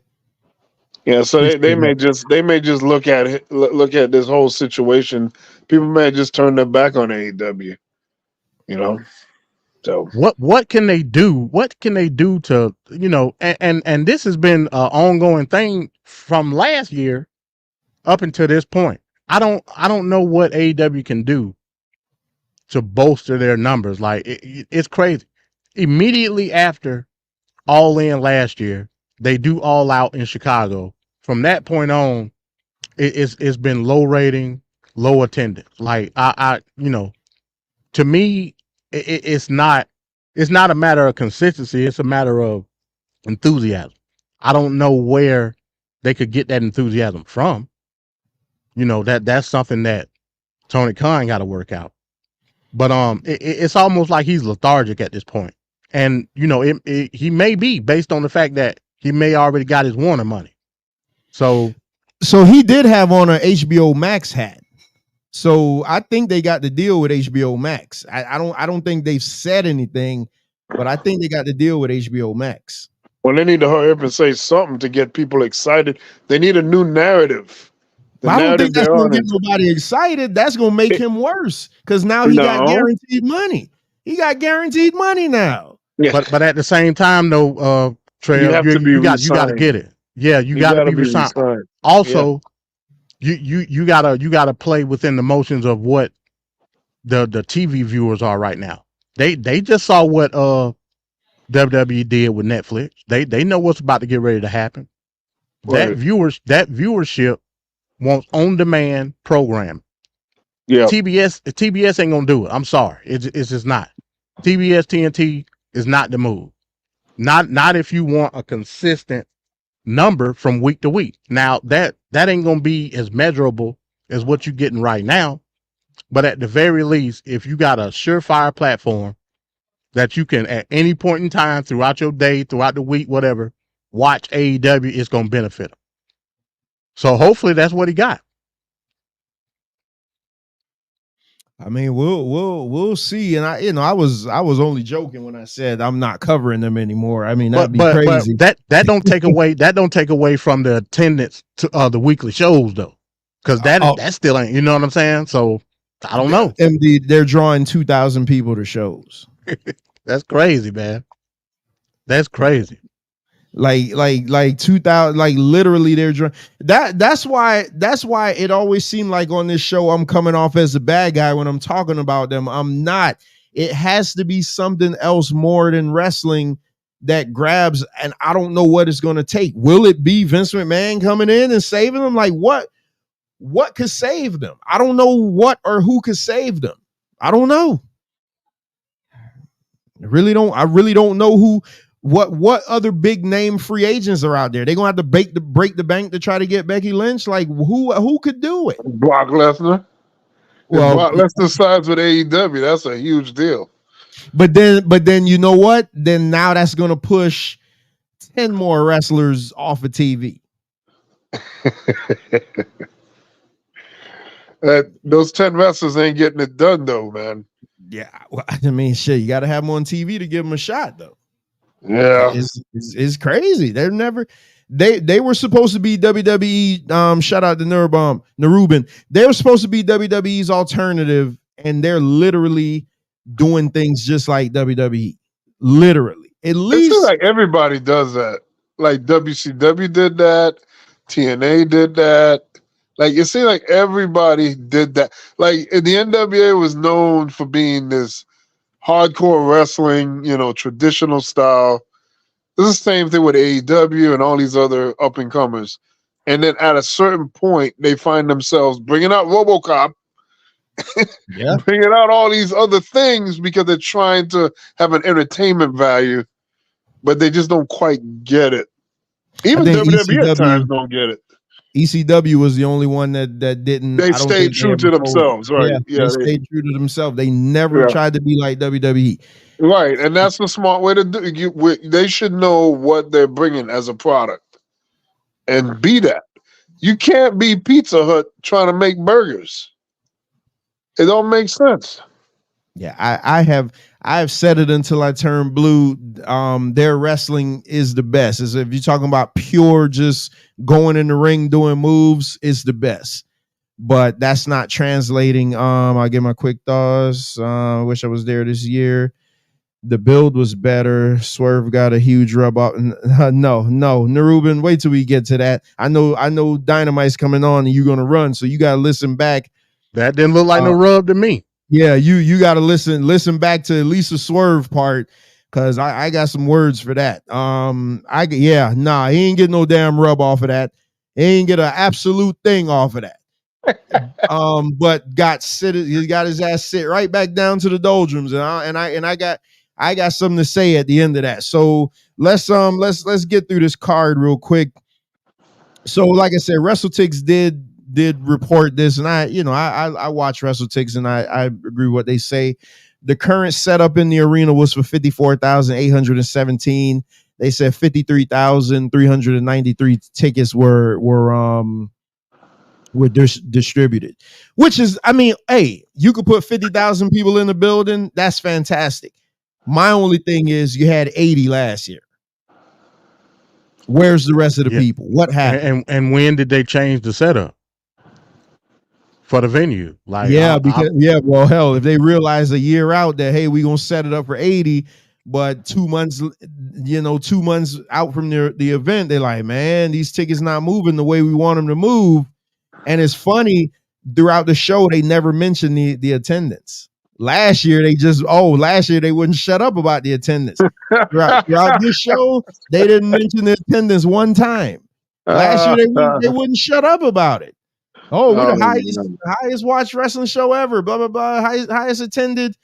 They wouldn't shut up about it. This year, they didn't say anything. But again, you put 50,000 people in the building, that's great, but the vibe just was not there. So the rent they had to pay to rent out the stadium, that meant not only did they make less money on it, but they're paying that high premium. They could have just got a stadium that was around 50,000 and been better off. Exactly. So they had the 0 hour.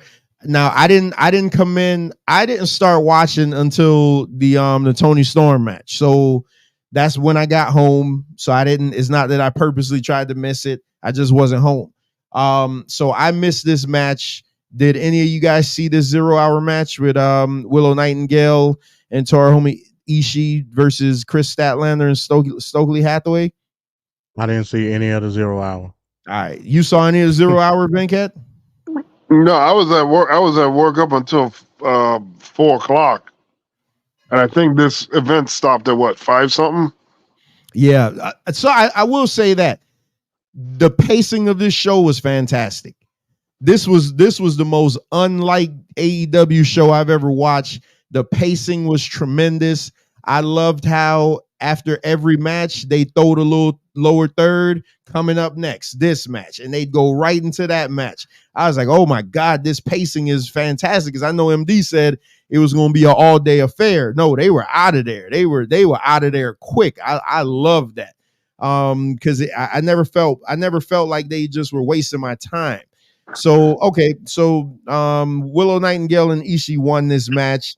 Again, I didn't see any of the 0 hour, and the card, I think there were 2 other matches on there, but we didn't see it. So the card did open up with a London ladder match. You had Christian and you had the Patriarchy versus the Bang Bang Gang and House of Black and Pac and the BCC club for the trios titles. I didn't see this match either. Were you guys able to watch this one? Yeah, I saw this match. It was good. It was good for what it was. Of course, a lot of people in the match. You had your moments.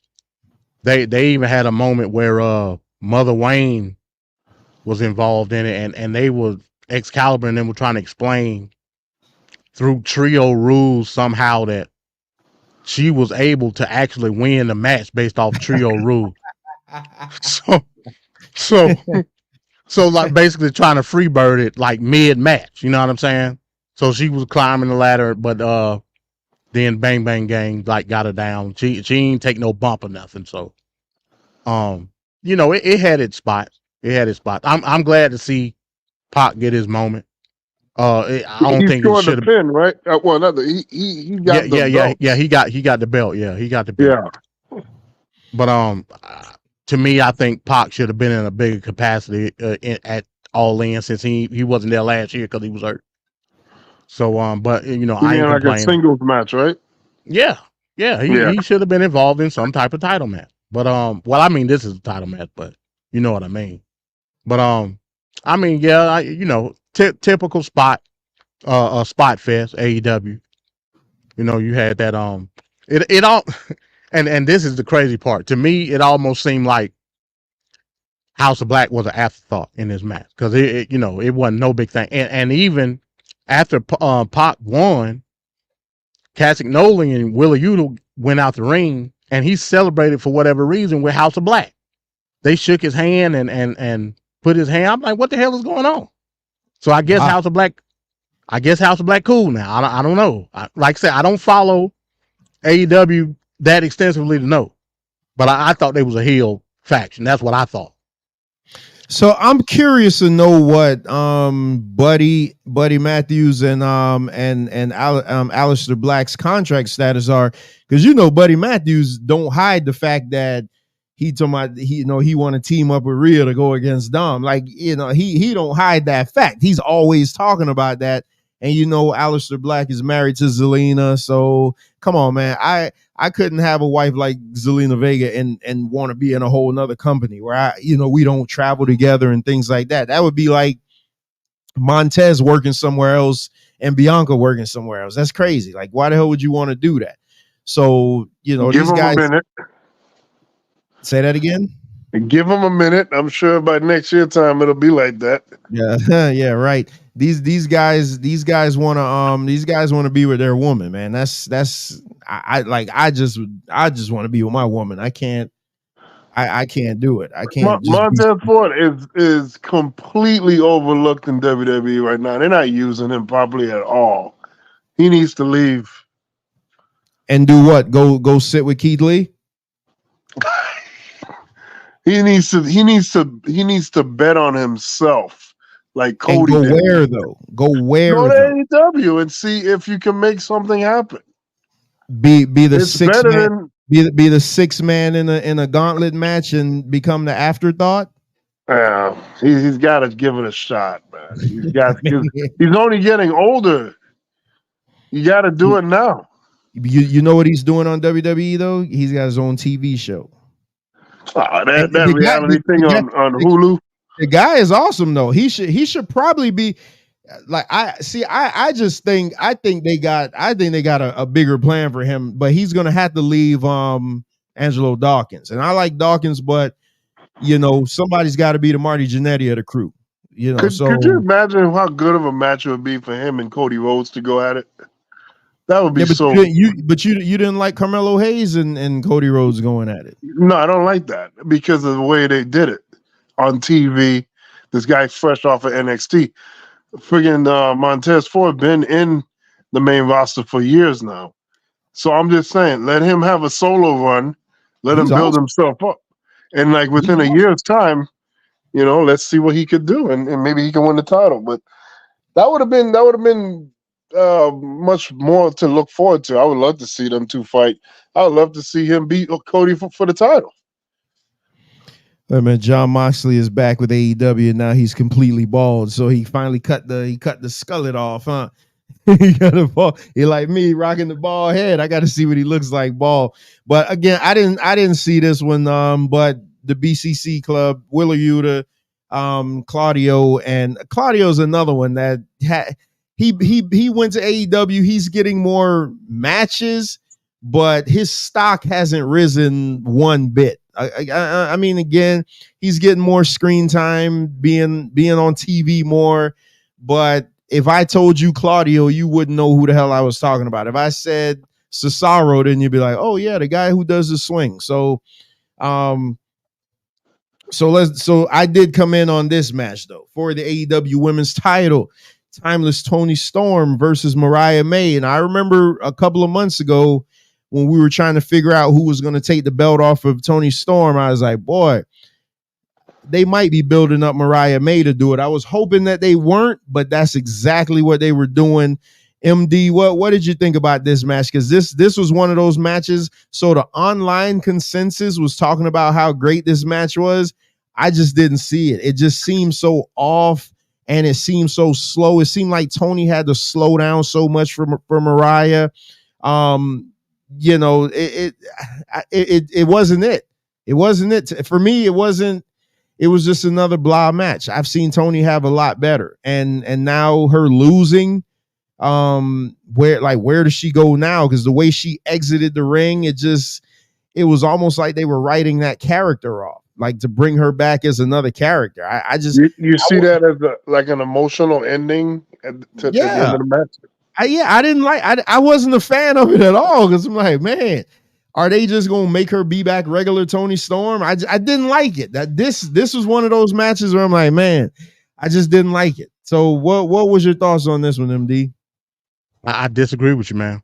I think this was the third best match of the night. Third best.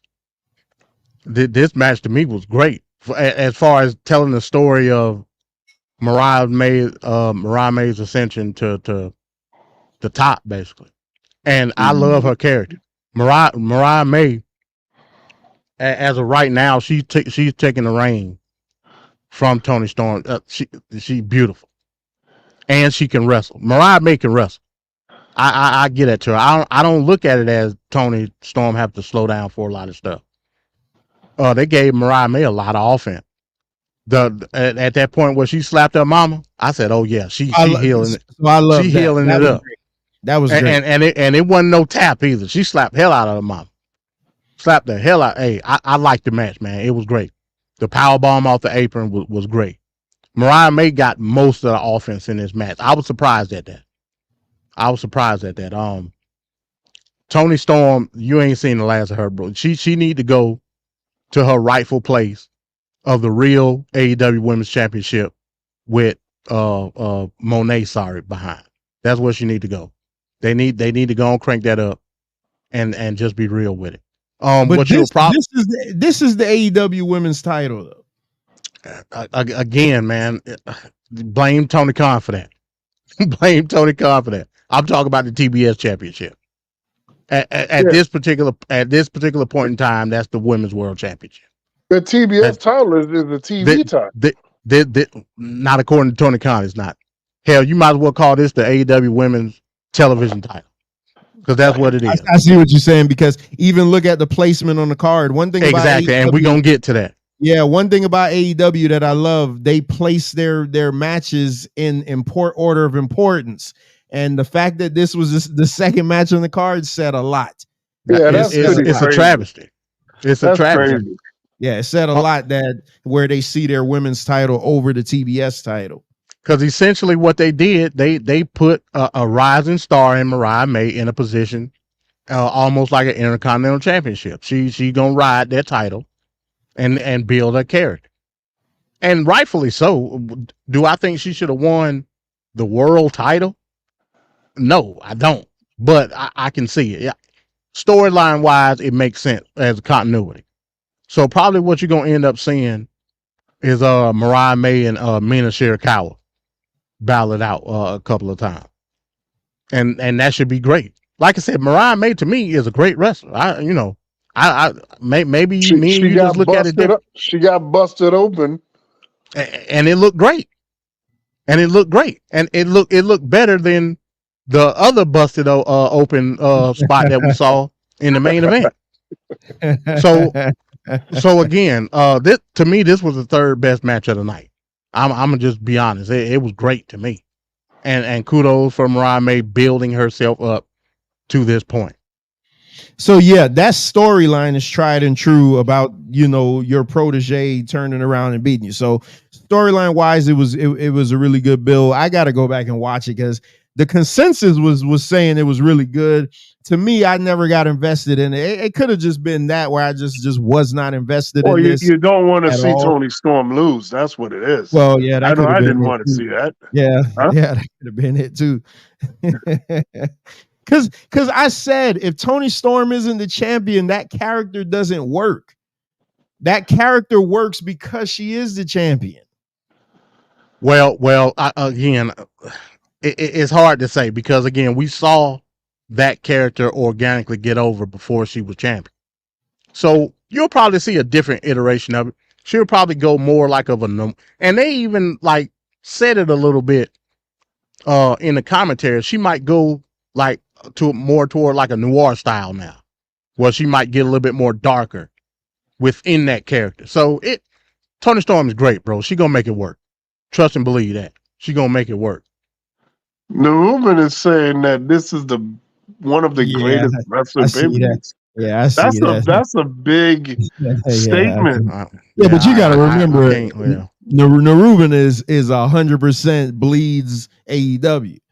If this was one of the greatest, I don't know what you call last year then. Right. Last year had to be the greatest wrestling pay-per-view of all time. Ruben probably thought that World's End card was fantastic. Oh my God. That's the bar. What did you think about this? one more thing. Now this is a gripe and like it's kind of a sidebar. Why was the referee what's her name again? Aubrey Edwards. Yeah, Aubrey Edwards. Why was she doing back-to-back matches? And she did it multiple times. Because they think Aubrey Edwards looks good and they think people want to see her on TV. That's why. What? I'll say that's crazy. That's why. That's silly.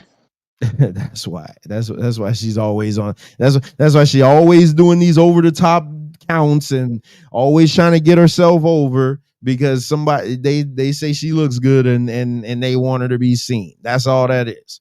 Oh. Is she a lesbian? Because I don't know about. I've seen her a couple times, like on podcasts and stuff, and she does not like. She don't wear makeup. She don't do none of that. I mean, I guess she casual. You know what I'm saying? But like the way she dressed, when I see her like in a podcast or something like that, is not the look that she's going for. When it looked like she trying to be curvy. You see the new faction in WWE with Sonya Deville, Zoe Stark and Shayna Baszler. Yeah. You know all them are lesbians. Yeah.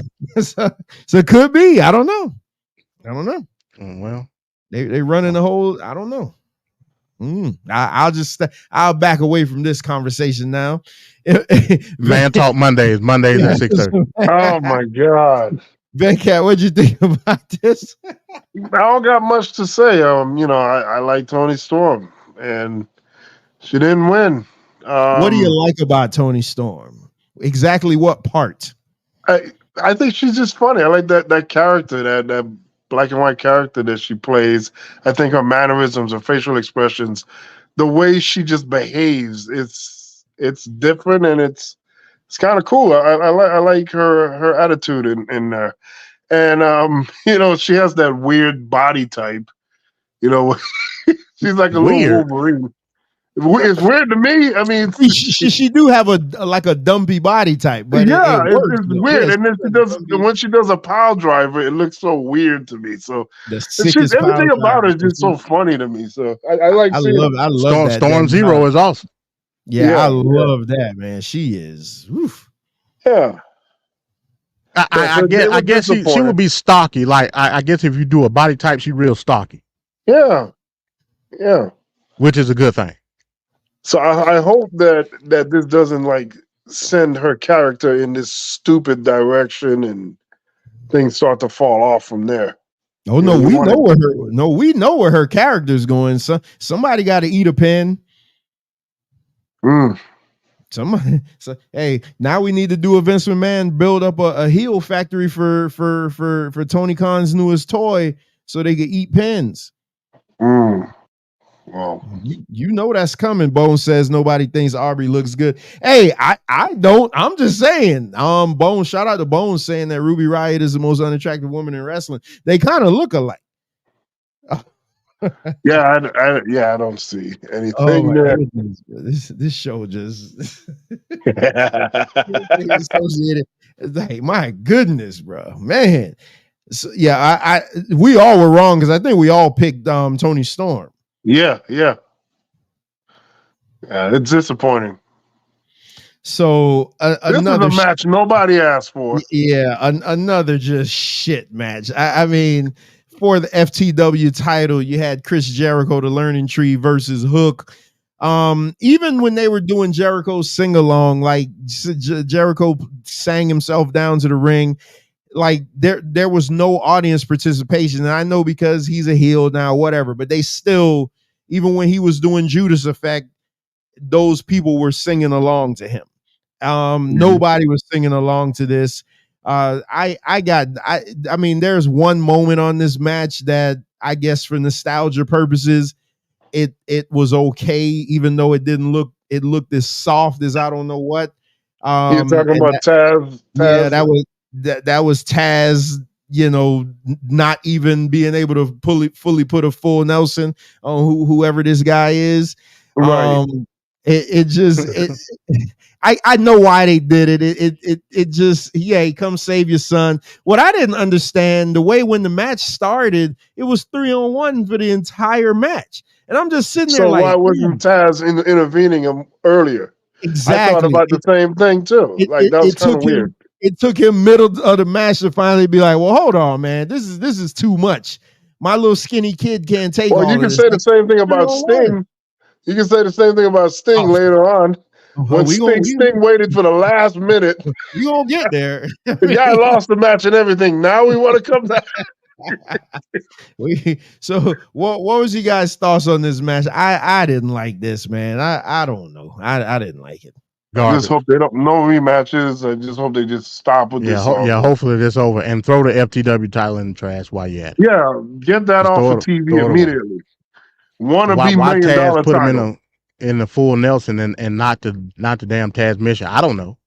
I mean, he can't put the Taz mission on anymore. Well, again, Garbino. That's what this was. Hell, and like I said, the people chanting Big Bill. I don't know what was going on with Big Bill. He was over for whatever reason. Like he was over big time. Again, though, another young guy, big guy in that Sid Vicious build. They got him just being Jericho's lackey. What he should do is turn on Jericho and beat the piss out of him. If he wants to get over, that's what he should do. Well, somebody else should do a turn. Somebody else needs to do a turn, and they haven't done that turn yet. Friggin' Luchasaurus need to come on in. Oh boy, you talk about okay, so we can move on from this one. So this has got to be my most disappointing match of the night. I think somebody got hurt in this. And also, I don't remember who it was, but they said the Acclaim shouldn't have been in this match. I think it was either Bones or Zay said this, and I agree. That's disrespectful. I disagree with that. The Acclaim was great in this match. The Acclaim is awesome, man. Come on. The Acclaim shouldn't have been in this match. This should have been Revival versus No, they're gonna bias versus the Young Bucks. They're gonna FTR bias. But here's the thing, though, with FTR, they looked off in this match. I don't know if it was just me. They just looked off. Like they looked a step behind in everything. The Young Bucks weren't doing anything spectacular. Young Bucks were messing up a lot of spots, man. Like it's like they couldn't get out of their own way in this match. It just, I don't know, man. I'm telling you, the Acclaim was the stars of this match. I'm telling you. You know what? Now that you say that, I might agree with you. They were the only ones not messing up anything. Yeah, the Acclaim is amazing, man. I like when it was Matt Caster. He did the EVP trigger. I like that part. Yeah, with one of the Bucks. Then turned around did the shatter. Then turned around did the shatter machine. I was like, okay, that was a good spot. I like that. Yeah, that did make me jump up when I saw that. But I don't know, man. The Revival, the FTR to me I don't know. Bones, it's just me. They just seemed off in this match. It wasn't. Well, okay, because you think about FTR and the Bucks last year at All In, tremendous match. This one, you're just like, huh. And I thought this match was going to be like the match of the night, but this was far from it to me, man. This just wasn't it. This missed a spot, and then at the end, the Young Bucks win, and you see these two guys come into the ring to no heat at all. One of my favorite tag teams from WWE is Grizzly Young Veterans.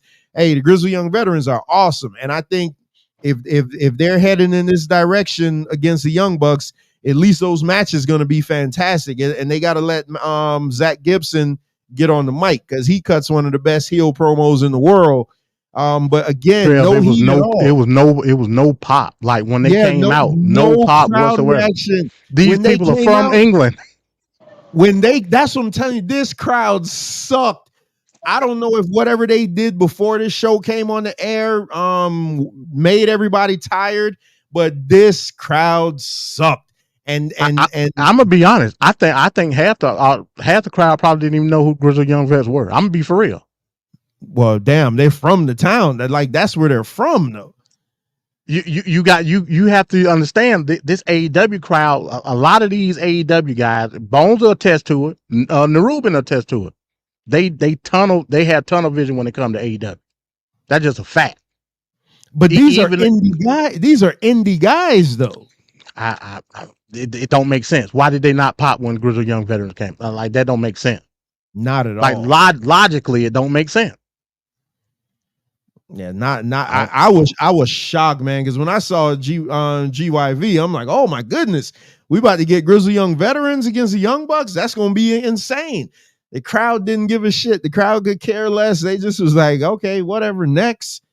And then the Young Bucks did back out of the ring, and then they ended up attacking the FTR. So they may get FTR first, and then go to the Bucks later. But Venkat, what you thought about this one? Yeah, Bones is saying this match was off. I'm telling you, FTR just seemed off in this match. I don't know if somebody got hurt. I don't know. I like I said, I only seen highlights, but you're saying it seems off. I didn't see what made you feel that it was off. I thought it was fine. I saw some moves exchanged. Dax from the FTR, he had some kind of move, but I guess it was a little off. He could have hurt the guy, but I would say that in this match, maybe the Young Bucks wasn't supposed to win. I would have much rather seen what's the name win instead, but yeah, I can't even really say anything much about this. It wasn't bad or good. I'm just indifferent about it. Yeah, I got nothing. I don't. Very disappointing, man. I said that this show was going to be the show of the year. Like I already had. Hey, listen, I went so far as to put the card for this in my show of the year folder before the match the show ever came on. I was that confident that this was going to be the show of the year, and it just wasn't. To me, it wasn't. I mean, I watch wrestling different, admittedly, but it just wasn't. So, this is where it started to pick up. So you had the Casino Gauntlet match. The winner gets a guaranteed AEW title shot. This is what I loved. I don't think I've ever seen them do this. I mean, I'm pretty sure they've done it before, but I love how they do this. So there's basically a Royal Rumble, but it could end at any time via pinfall. I love that. But Trevor, that's not a gauntlet match though. A gauntlet match is pinfall, and then the next guy comes. Yeah, somebody else. Yeah. We talking about wordplay. I get it. This wasn't a gauntlet match, but whatever this was, that's why they say Casino Gauntlet. So you run in the roulette wheel. Hey, I don't know, man. I'm trying to help them out. I loved it though but what was crazy, the announcers had the audacity to say, hey, there's really no set time period. They're just kind of coming out at random. I'm like, what? That's was weird. That was weird to hear them say. Like, I'm like, are you serious? That's weird. That's weird. This is where Ricochet showed up, right? Yeah. So before we get to that, this is where this was the loudest pop of the night up until then. Coming out at number 3, I think it was Nigel McGuinness. Now we haven't seen Nigel McGuinness wrestle in forever because we know that he had a WWE contract, but medicals came out that he had, what was it, hepatitis, and they rescinded the contract. He ended up being an announcer. Yeah. Was it hepatitis? Yeah, it was hepatitis. He ended up being an announcer for a long time. He did the announcing on the UK brand. They let him go. Then he comes over to AEW. So to see him come out and get that reaction, and he still looked like in hell of a shape, because this is where up until this point, this was the loudest reaction of the night. Like when he came out, but he's from there though, right? He's from that. Well, so is GYV though. Yeah, but they're probably not as known. They're not as of a known star like him. So that's why. Oh boy, there you go. So this match is going on. So I think it was like midway through. You get the Okada came out at number 2. So it was Orange Cassidy started. I like how they did the Orange Cassidy at the entrance at the beginning where they kind of beamed him in. I did like that. Okada was number 2. It looked cheap. Yeah, it looked cheap. Yeah, hey, as a matter of fact, a lot of the intros throughout the night look very, very cheap. AMD ain't cutting them no slack tonight. I'm being honest. Hey, this is supposed to be the biggest show of the year. So this match, you pretty much have to do double duty here, right? Like they just have people that already wrestled showing up in this match. Well, I think that was only Christian and Luchasaurus. I think they were the only ones pulling double duty. So, unless somebody was on 0 hour, I don't know. I didn't see that. So midway through, I forget what his number was. You hear this music. Everybody's looking to the thing. Everybody's looking to the entrance. I'm like, okay, this must be the Ricochet spot here. Ricochet comes out.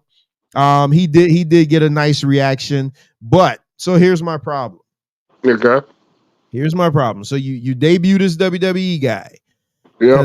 Because everybody knows Tony Khan loves to put the spotlight on the WWE guys, and I do hear he's going to wrestle Kyle Fletcher tonight. So that's probably going to be really, really good. But Tony Khan loves spotlighting the WWE guys. Ricochet comes out, the crowd reacts, and then you make him just blend into the background. Like he did a couple of Ricochet spots and he did his dives to the outside, and then he completely disappeared. He could have been any guy X, and I almost would have saved him till Dynamite if this is what they were going to do with him. Hey, Bones, you don't think on the biggest show they should have him debut? Nah, not if this is what they were going to do to him. I would have, you know what I would have did? I would have had him be like a open challenge to somebody. Like ultimate. They probably should have saved it for All Out. Yeah, they probably could have saved it to the next pay-per-view. Yeah, it just, to me, this didn't seem like a spot where this is a known guy. This isn't like a guy that just coming in and nobody knows if he's going to be good or not. Everybody's been anticipating this guy coming in for the longest. You knew he was coming, and then you debut him in this. Well, what if Bobby Lashley is in the next one? Bobby Lashley, you notice they didn't debut Bobby Lashley in this because Bobby Lashley is a star. It's like a big star. Well, you don't want to do too many big debuts in one event, so they're probably spacing it out. Well, I'm just saying, you're not debuting a Bobby Lashley in a battle royal. I mean, but you know what everybody wants to see. Yeah. Ospreay just won.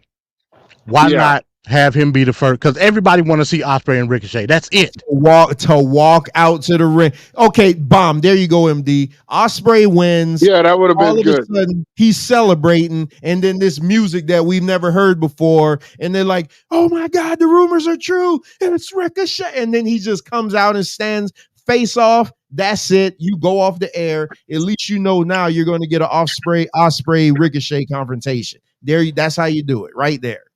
Right. Hey, to Bones' point, real they quick, made him number 6 in the meaningless gauntlet match. Yeah, to Bones' point, that's not what I meant. I know the gimmick part. That's not what I'm talking about. I'm talking about the actual video package before the match. And it wasn't just his. Daniel Bryan, it looked cheap. I'm just being honest. I'm just being honest. That's what I was talking about. I wasn't talking about like the gimmick part of yeah. So there they go. Remember, hey Trevor, you remember you were talking about this. We were talking about with Edge and Christian, and how they had all these false finishes and blah blah blah.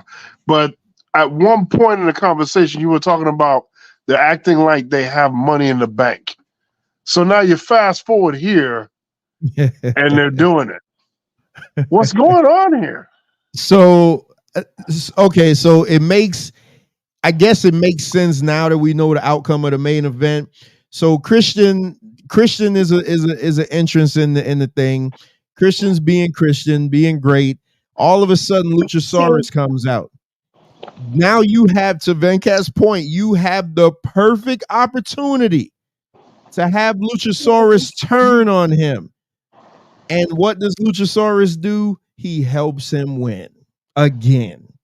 So basically what Christian just did is a Hulk Hogan from WrestleMania 9. You lose the tag titles, but you end up getting a shot at the world title at the end of the night. Like this. Oh my goodness, bro. Like this.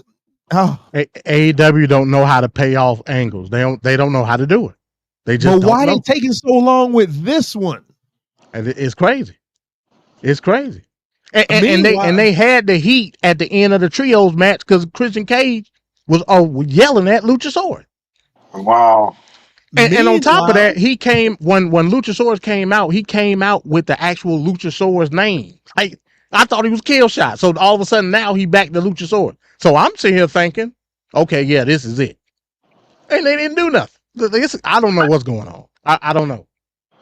Meanwhile, we can't see Adam Cole nowhere to be found. That feud was ended with a brain buster, but this one can't be paid off. This has been going on forever now.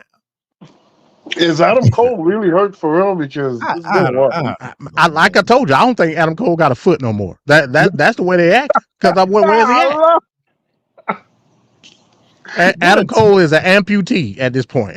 He got to be. Terrible way to pay that off, man. Like that, and then for MJF to say he's done with him.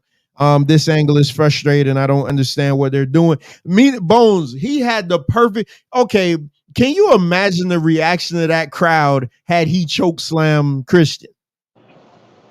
That place would have erupted.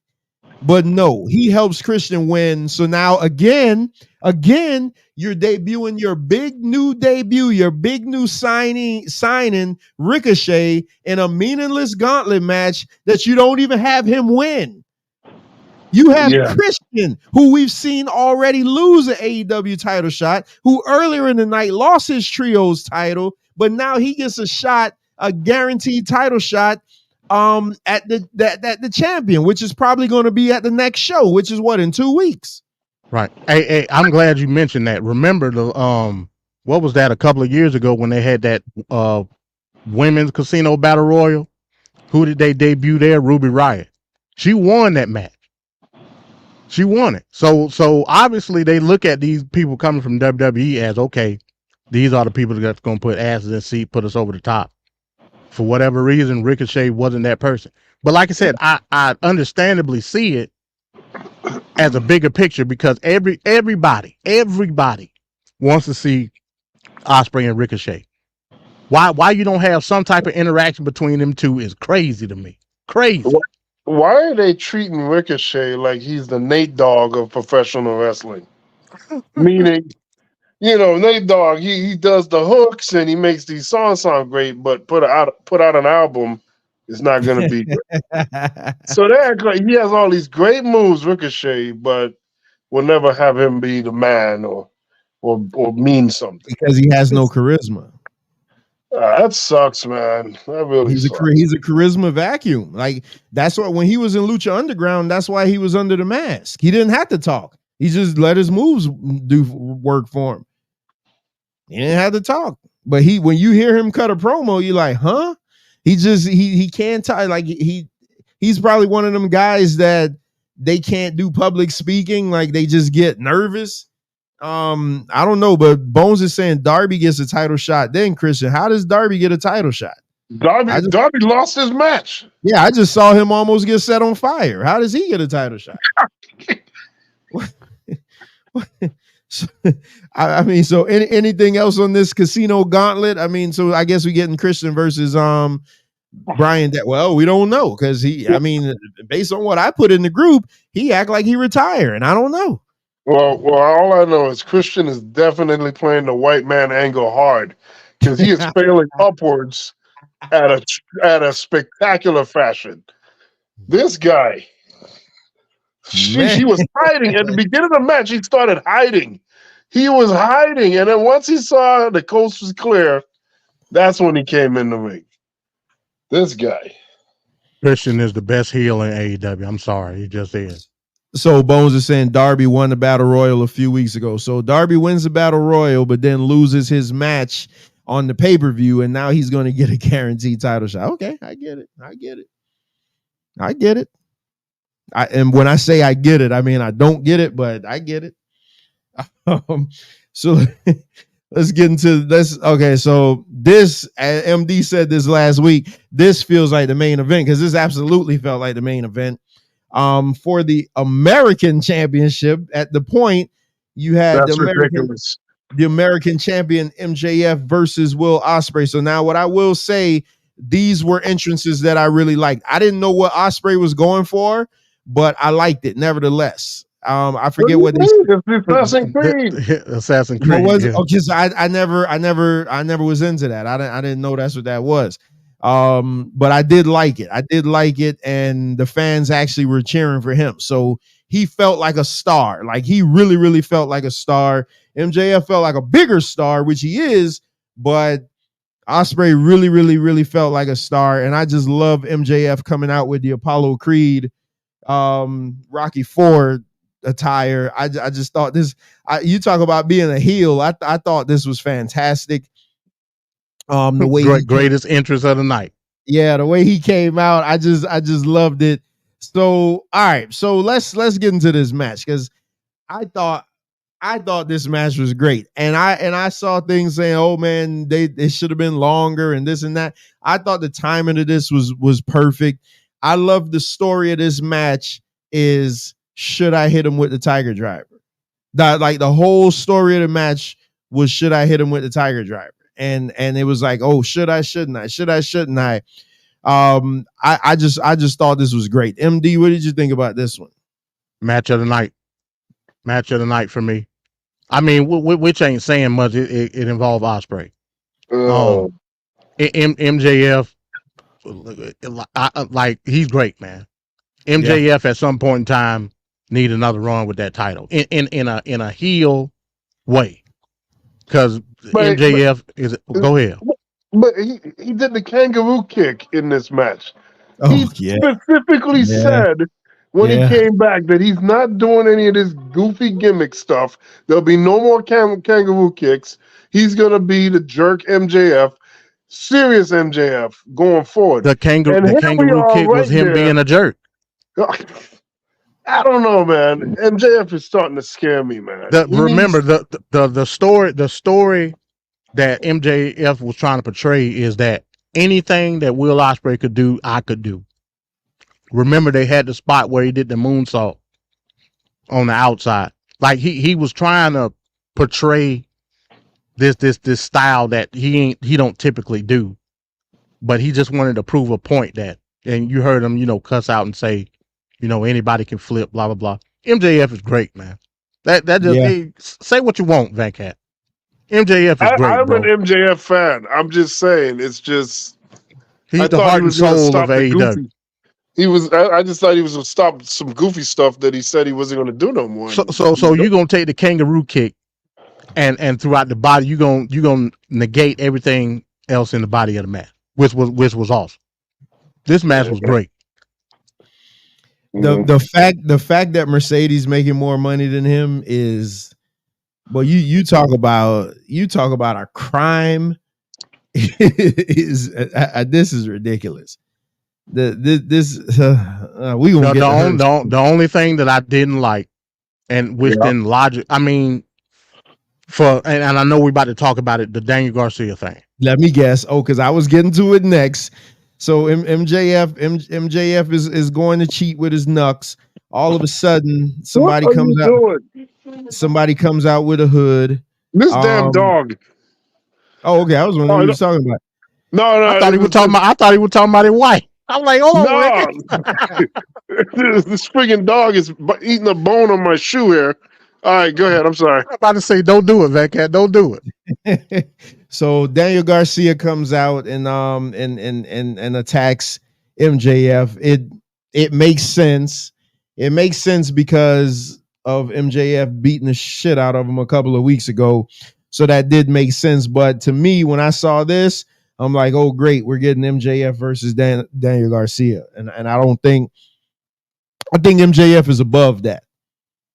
MJF is absolutely above a Daniel Garcia feud. So they shouldn't have used that part of the angle in this match. That, you know, I think that took away from the finish, in my opinion. I mean, it's MJF and Ospreay. Why do I need to see Daniel Garcia? I don't get that. They could have held that to Dynamite. And that undercuts Ospreay, because they're like, oh man, you needed basically Ospreay needed outside interference. Right. Because this was the beginning of the end for MJF. Yeah, so yeah, that's my only gripe, but I still say it was match of the night. So MJF really could say that it was a tainted victory and demand a rematch. Well, hold on. So Ospreay did end up doing the Tiger Driver. So let's just look at this. Like, so he got him up. This has to be the scariest thing in the world to take. And boom, like he crashed him down on the back of his neck. And I'm just like, oh my God. Why would anybody take a finish like that? And at the speed that Ospreay does it, if one false move, you are done. Like you are completely done. If you don't tuck your chin, it's over with. Yeah, you gotta do it. You drinking your food for the rest of your life. Venkat, what did you think about this? I agree with MD. I thought this okay. So in full transparency, when we get there, I'll say this ended up being my match of the night. It wasn't, but it ended up being the match of the night for me. So what you thought about this one, Venkat? Oh, the Tiger Driver? Well, just a match in general. Oh, the match is great, but do you think, like, okay, so when we watch Will Ospreay, he does a lot of moves that should be like it. You know what I mean? Like, right. And it's like he's degrading like the effectiveness of what it should be. It just seems like it's just too much. It's over the top, video game like. It's just weird. I think it diminishes things. But the matches, I mean, Will Ospreay doesn't have bad matches, you know. He's phenomenal. And MJF, you know, he's great as well. So the match should be good. So no complaints here. That was my reasoning for saying I don't like Cody hitting the crossroads 3 times on everybody. That 3 times crossroads should only been to beat Roman Reigns. Yeah. Hey, that crossroads that MJF hit on Ospreay, that was phenomenal. Yeah. A lot of it had to do with Ospreay, the way he sold it, but that was great. But you don't have to. But again, so your champion on the other channel wins with that. This guy is just a setup move. I 100% agree, because I always said that with Ospreay. Again, everybody's like, "Oh man, you just hating." No, I'm not hating, but Ospreay is literally spamming finishes. Like he'll literally, he'll hit you with everything in the damn world. That friggin' that elbow that he does to the back of your head, hidden blade. You're supposed to be done with that. And like, think about it. In reality, if somebody hits you with that, that's it. You're supposed to be done. And no, it's just a setup move. He'll hit you with the Os cutter. No, just a setup move. Like everything is a setup move. Stormbreaker. It's just too much spamming of the finishers, man. They just spam finishers. I mean, the name of the moves tell you should be done. My God. It sounds lethal as hell. So yeah, it's kind of weird doing these over the top moves, and it's just like a drop toe hold. It's just weird. And at this moment, this is where Ricochet should have came out. Yep. This should have been Ricochet's debut right here. It's a lack of vision on Tony Khan and AEW. They should already have this mapped out from months ago. But he knows that's what the people want. Look, Trevor just said it. Ricochet is fighting Kyle Fletcher tonight. Exactly. That's United Empire. That's his buddy. So you beat Kyle Fletcher, and I bet they probably do it tonight, where Ospreay's gonna come out and they'll have a face-off at the end. But so what? You blew the cover. You should have done it here. This is where it should have been done. It would have mattered more here. And guess what? They didn't even have to have a match for months. Just let it sit. Just let it sit. Don't rush to the match, because who knows how long Ricochet's contract is, probably 3 years.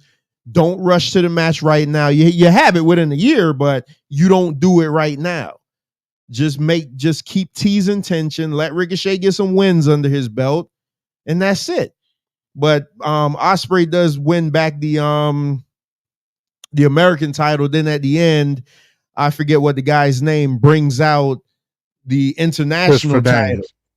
Yeah, Daniels brings out the international title. So yeah, because that's horrible. He renaming it the American title. What kind of crap was that? They had the other belt waiting there in the event that he won. So they give him his belt. No harm, no foul. I thought the match was great. This was my match of the night. So let's get to the dud. Let's get to the absolute dud of the night, the penultimate match. So this was the co-main, because if you doing UFC, the last two matches are your co-main and your main. So I don't want to hear nobody say, the Sasha Banks, man. Yeah, I don't want to hear nobody say the AEW women's title is over this title. No, it is not. In order of importance, the TBS title is over it. You had champion Mercedes Moné versus Dr. Britt Baker. I'm going to tell you right now, I didn't judge no match of the night, but this match gets a 1 star from me. 1 star. 1 star. This match was terrible. Britt Baker looked off. Britt Baker, she needs to change her gear, but that's a different story. Listen, here's the thing. On this channel, we'll never get interviews with these guys, so we could be honest. I know you other wrestling shows, you got to be all glaring and kissing their behinds because you want interviews for them. That's not what we do. Everybody on this panel works a real job, so we make our money elsewhere. We do this for fun, so we could be honest. So I know there's no chance in hell we're gonna talk to them. Exactly. So we letting you know right now. I know Mercedes Moné is the darling of wrestling and everybody loves her. She's supposed to be the best. But let me tell you something. There's a reason she was the 4th best horsewoman in that group. She is terrible, man. So let's take a ride in this match. I did like this. This was cute. She comes to the ring. But I always said with her though, she's nothing but an entrance. Her claim to fame is she's an entrance and she looks like Tina Trump. Like that's really why everybody's so enamored. Yeah, Venkat knows. Okay. Hey, that's her big, like literally that's her biggest thing. Is like, okay, you'd be like, oh damn, that's a girl who looks like her. She's not good. When I look at all the other women wrestling, Mike sent me a video the other day. I don't know why I didn't send it to y'all of a death match between two females. Man, could have been the best damn thing you ever seen.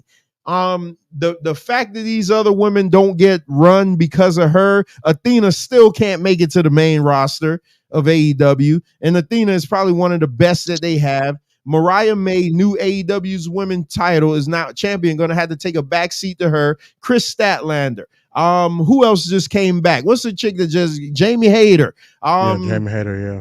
Willow Nightingale. So that was a one-off, huh? She just beat Willow and that's it. So it's a one-off, nothing else, nothing to see here. After all that build-up, Mercedes Moné is listen, I said it to Bones and I'm going to say it again. Mercedes Moné is to AEW what Bret Hart was to WCW.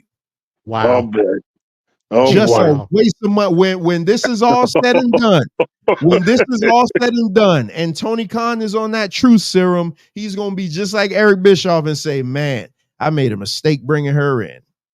But Eric Bischoff, Tony Khan has the ability to look at the past. He should be able to see this coming a mile away. Everybody's criticizing her promos as being trash. Oh gosh, she's terrible. Britt Baker was no wrestling whiz in this match either, so I'm not going to 100% put it on Mercedes. I said it though. I said it in the preview. You put these two in the ring together, once you get past the storyline, because Britt Baker did hit her with the line, like you were the fourth best in your group. So Britt even knows that she is not good. There's some women in NXT that'll eat her lunch right now. You got Sol Ruka. Roxanne Perez is just light years better than her. Lola Vice, everybody's better than her. This she's not good. And Era's, oh God, you being so critical on her. No, I'm not. She almost hurt Britt Baker. Botch after botch after botch. When they were on the top rope, I'm like, oh God, please don't drop her on her neck. Please don't drop her on her neck, because Britt ain't butt so big. Okay, so let me ask everybody on this panel. Do y'all want to see a rematch of this match? No. MD, what was your thoughts on this match? It was terrible. I don't know what else you want me to say. Like, it was terrible. Mercedes Moné don't do it for me, bro. She just don't. Like I said, she ain't nothing but a pretty face, man. Hell, the body ain't too much to look at. You know what I mean? The fact that we, like I said, going back to Mariah May and Toni Storm, the fact that they had such a great match, I just called that match the third best match of the card. And to have this as like you said, as a co-main, nah, bro, this ain't it. This is not it. And I mean, the crowd was so lethargic during the match. I mean, it was embarrassing. I was embarrassed to look at it. I'm like, man, I can only imagine how they feel. No reaction to nothing. You know what I mean? I'm like, bro, this ain't it. And like I said, that spot on the top rope where somehow Britt Baker defied the laws of physics and reversed the body slam in midair. You know what I mean? It just looked inorganic. And the finish, that damn bank statement, whatever she called it, I forget what she called it. Monet Maker or some crap. Yeah, man, it looked so weak. I'm like, that's the end of the match. When he counted to 3, I'm like, that's it. I'm like, well, what just happened? She bounced her off the rope, Trevor, and that looked funny. She bounced off the rope and hit the moneymaker, or whatever, the transaction, whatever it's called, and that was literally it. Meanwhile, but before she got kicked out, you got this powerhouse of a woman named Camille. I don't know nothing about her, by the way. All I know is she looked fantastic. She was with Nick Aldis. Oh, was she in NWA? Yeah. Oh, okay. Like I said, I don't know how Triple H missed out on her. I mean, a powerhouse. I mean, she, bro. So eventually, I'm assuming you're gonna get, but she's being chewed up. Tony Khan signed these people and literally do nothing with them. Why? She'll end up in ROH or whatever. They're like G.I. Joe figures to Tony Khan. You know, he got all the money. He got the G.I. Joe figures. He's collecting them. He's putting them in different poses, and he's living out his dream. I mean, Camille looked like $1 million. Yeah, that's a big one. I didn't realize she was so big. Like that's a big woman. Like when I say big, I don't mean like fat big. I mean she's statuesque, glamazon type. So yeah, this match was horrible. I don't know what else to say about it. Joining us on the panel to try to defend some of this crap is Bones. What's up, Bones? Some of this crap. What's up, y'all? How y'all doing? Can't call it. Bones? What'd you think about this match? Honestly, Bones, what'd you think about this match? I thought this match was terrible. It was the worst match of the night. I'm not a fan of Monet either. Only thing I enjoyed about the match was looking at her dogs because I'm a dog person in the entrance. But other than that, I ain't really had no interest in the match. I feel like Britt, she not invested and her heart not into it because, you know, she got backstage heat going on with MJF's girlfriend, which is just a bunch of locker room drama. And it's a consistent thing with AEW that I don't like. Is always like backstage drama and politics. CM Punk 2.0 at All In. You know, so I just feel like her heart not into it, and she's not as motivated as she used to be for it. And also, I feel like this was the perfect time to debut Jamie Hayter in this role because you got Camille and Monet, so you could have brought Jamie Hayter to help Britt Baker defend them off or something like that. But Jamie Hayter was on a 0 hour, right? Yeah. She made her That don't make no return. sense. Why is Jamie Hayter on 0 hour? Exactly. They should have debuted her on the main card so she could have got that pop, and this would have been the perfect spot to debut her in too. So Ryan brings up he says Mercedes is a politicker in AEW. She has 2 titles and is in the main event ladies spot and matches. Why? You know why, Ryan? Because she came from WWE. That's why. Yep. That's and she making $5 million. Yeah, she making top money. That's the secret to success. Come from WWE, and Tony Khan will push you to watch what he does to Bobby Lashley. Oh, he gonna push Bobby Lashley to the moon. Come from WWE, and he'll push you to the top. And Bobby Lashley's black. He ain't going to the moon. Yeah, he may go to Texas, but he ain't going to the moon. He might get the ROH title. Yeah, we gonna get to that in the main event, boy, because I got something to say about this. Venkat, what do you think? So Venkat, now I've been crapping on this girl since they signed her, and people think that it was out of a place of hatred. It was not, because I don't think she was a loss at all to WWE. WWE got 2 girls coming in now that wipe her boots, like just wipe her completely off the map. In Julia and the Stephanie chick. So what do you think about this match, first of all, or whatever the hell this was, and just her run in general? Well, her run is a catastrophe. And this match, I watched highlights of most things in this event. I went right through this one. I just fast forward through it. I didn't want to really I didn't care about it. Jeez. I didn't really care. So I just wanted to see the real matches. I didn't really care for this. So yeah, she's just horrible. Her music sucks. Her name sucks. The fact that she has a title, well, 2 titles, I guess, and people are being overlooked. That sucks.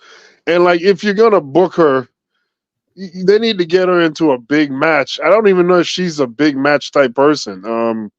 I don't think she excites people. I don't think people are putting their money down because she's in the building or on the card. So I don't know. It's unfortunate because how long does she have on her contract anyway? Is it 2 years, 3 years? Because I think it's 4. I think it's 4 years, $5 million, $5 million a year. Yeah, that's what I often say. I think it's 4. Yeah, that's some people when they spend money, like the company I work for, they spent a few $1 million on a system that doesn't work. It makes everybody's life harder, and it's supposed to make it easier. And they just won't admit it doesn't work. Let's scrap it. They keep double downing and just keep going more and more in it. This is Tony Khan. He's just going to keep trying to say, no, it'll click at some point. I hope he's right, but it don't look so. So I'm not really feeling Mercedes, and it's a shame because when she left WWE, when she went to New Japan, I was like, oh, okay, she's taking her talents and making herself be viable as a talent. She only had 2 matches in Japan. 2. I know. And one of them she got hurt. Yeah, that's true. But nonetheless, you can get intimidated by this big giant company called WWE, and some people, they just jump when they say jump. She left. She took her ball and went home. You know what? I blame New Japan for this too. New Japan essentially created that title for her.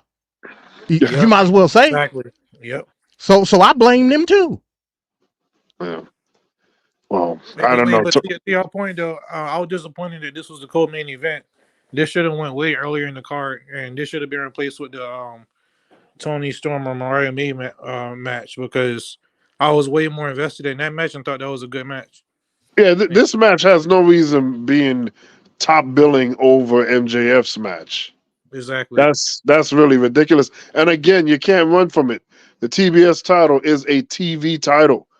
This would be like Arn Anderson being in the top billing of the event. Now, Arn Anderson is great, but it's a TV title. That's all it is. That's all it is. I agree. I don't disagree with none of that. Listen, I don't want to just seem like I'm coming up hard on her, but she just, I never was a big fan of hers. In WWE, she was a look and like a dance move, because my wife would mimic her dance, and that looks good. But it's like it just never. Damn, Bones fell off. It just, to me, it just never clicked with her. She looked so good in the ring because she was in there with Bayley, because she was in there with Charlotte, because she was in there with Bianca. She always has somebody that was better than her. And they, now in AEW, she's in there with a lot of newer girls that aren't really that good. Like Britt Baker, man. I know Mike loves her, but he must just love the character, because she's not. So Bones did make a point and say she looks unmotivated. How long before she's gone? You think she gonna want more years? You think she gonna want out of the contract? See. Remember, her whole thing was that she wanted to wrestle in Japan. That was her whole thing. She literally. I'm not talking about Mercedes. I'm talking about Britt. Oh, you're talking about Britt. Oh yeah, I think Britt Baker. Yeah, I don't think she got long. I think at some point in time, Adam Cole gonna pop a top, and she'll get out that way. She'll end up pregnant or something like that. But yeah, Britt. I think Britt knows that she's not in a position to be on top like she once was when it was the early stages. 2, she's not that good. I think she knows that she can run strictly off her look, at like she did when she was champion. But that's only gonna last so long, and especially with Adam Cole not being there now. I don't think she got long. Britt Baker isn't Britt Baker like their first female signing? She was the first female signing. Yeah. And look how she's being treated. Like literally, look how she's being treated. Like she basically jobbed out to Mercedes. Pretty much. She shout out to Johnny Bravo in the bill. She basically jobbed out to Mercedes. They build this match off quote unquote star potential. That was it.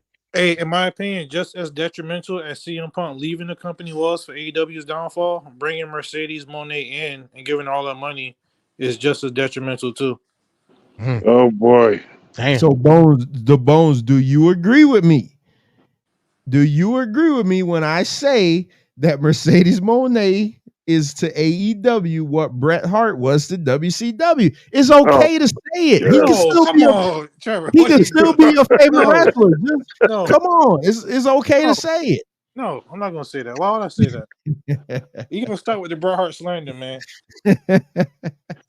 Hey, what about Edge here? Where's it? Oh, he's hurt still, right? Yeah, remember he dove off the cage and forgot how to land. Yeah, hell, that's another one might not have a foot no more. We got a bunch of footless superstars. Right, but he's gonna be out for at least a year though, because that was a bad break.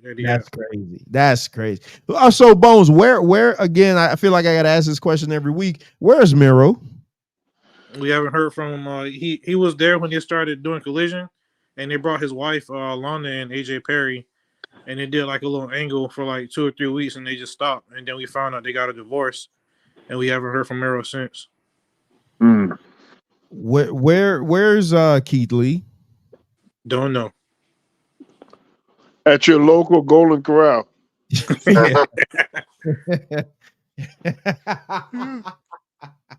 Man, a Keith Lee versus a Swerve match for the title would have been a really good match, boy. But they never finished that feud too, which was that's crazy. Which is one thing that we hate as AEW fans, man. Like they never finished that feud. They brought Rick Ross in and everything. And this is a consistent thing that AEW do. Yeah, exactly. So people talk about long-term booking, but they don't do long-term booking. They'll start an angle and then just stop it. The best long-term booking story they did was Hangman beating Kenny Omega for the belt. That was the best story they had. as far as long term. CM Punk and MJ, yeah, but that wasn't long term though. That I wouldn't, yeah. That was one of the best angles, but that wasn't a long term angle though. Yeah, I get you. I forgot we had another match. I forgot we had another match in between there for the TNT title. So this was the penultimate match then. So this was the co-main. Okay, so they at least push Mercedes down a little bit. So for the TNT championship, so the TNT championship got top billing over the international title. Yeah, there you go. Okay, so Jack Perry versus Darby Allin, which Bones told me Darby Allin is next in line for a world title match, but Darby Allin lost in the coffin match. So this was crazy. He comes to the ring with thumbtacks in his face. Like, yeah, he had thumbtacks, but he took the circle part of the thumbtack and he glued that part to his face with the pointy part sticking out for his opponent. And I thought that was amazing. The only thing I hated about that was he only used it maybe once or twice. He headbutted Jack Perry throughout the whole match. If you're gonna do something like that, you should just throw him up against the corner and ram him with your head as hard as you can. You know, something like that. But he rarely used the thumbtacks though. that's crazy. Like what you just said is friggin' insane. Like this is almost like that match with John Moxley. I think it was against Pentagon, and he had the chopsticks sticking out of his head. Like that was just insanity. I will admit, if CM Punk helped anybody in AEW, it was Jack Perry. Because Jack Perry's character now, because that being Jungle Boy, he never was going to get anywhere. And I don't know if y'all remember, but he turned heel before the CM Punk incident, and he was not getting over. And he cut a promo that was terrible too. That's when they sent him to Japan. Yeah.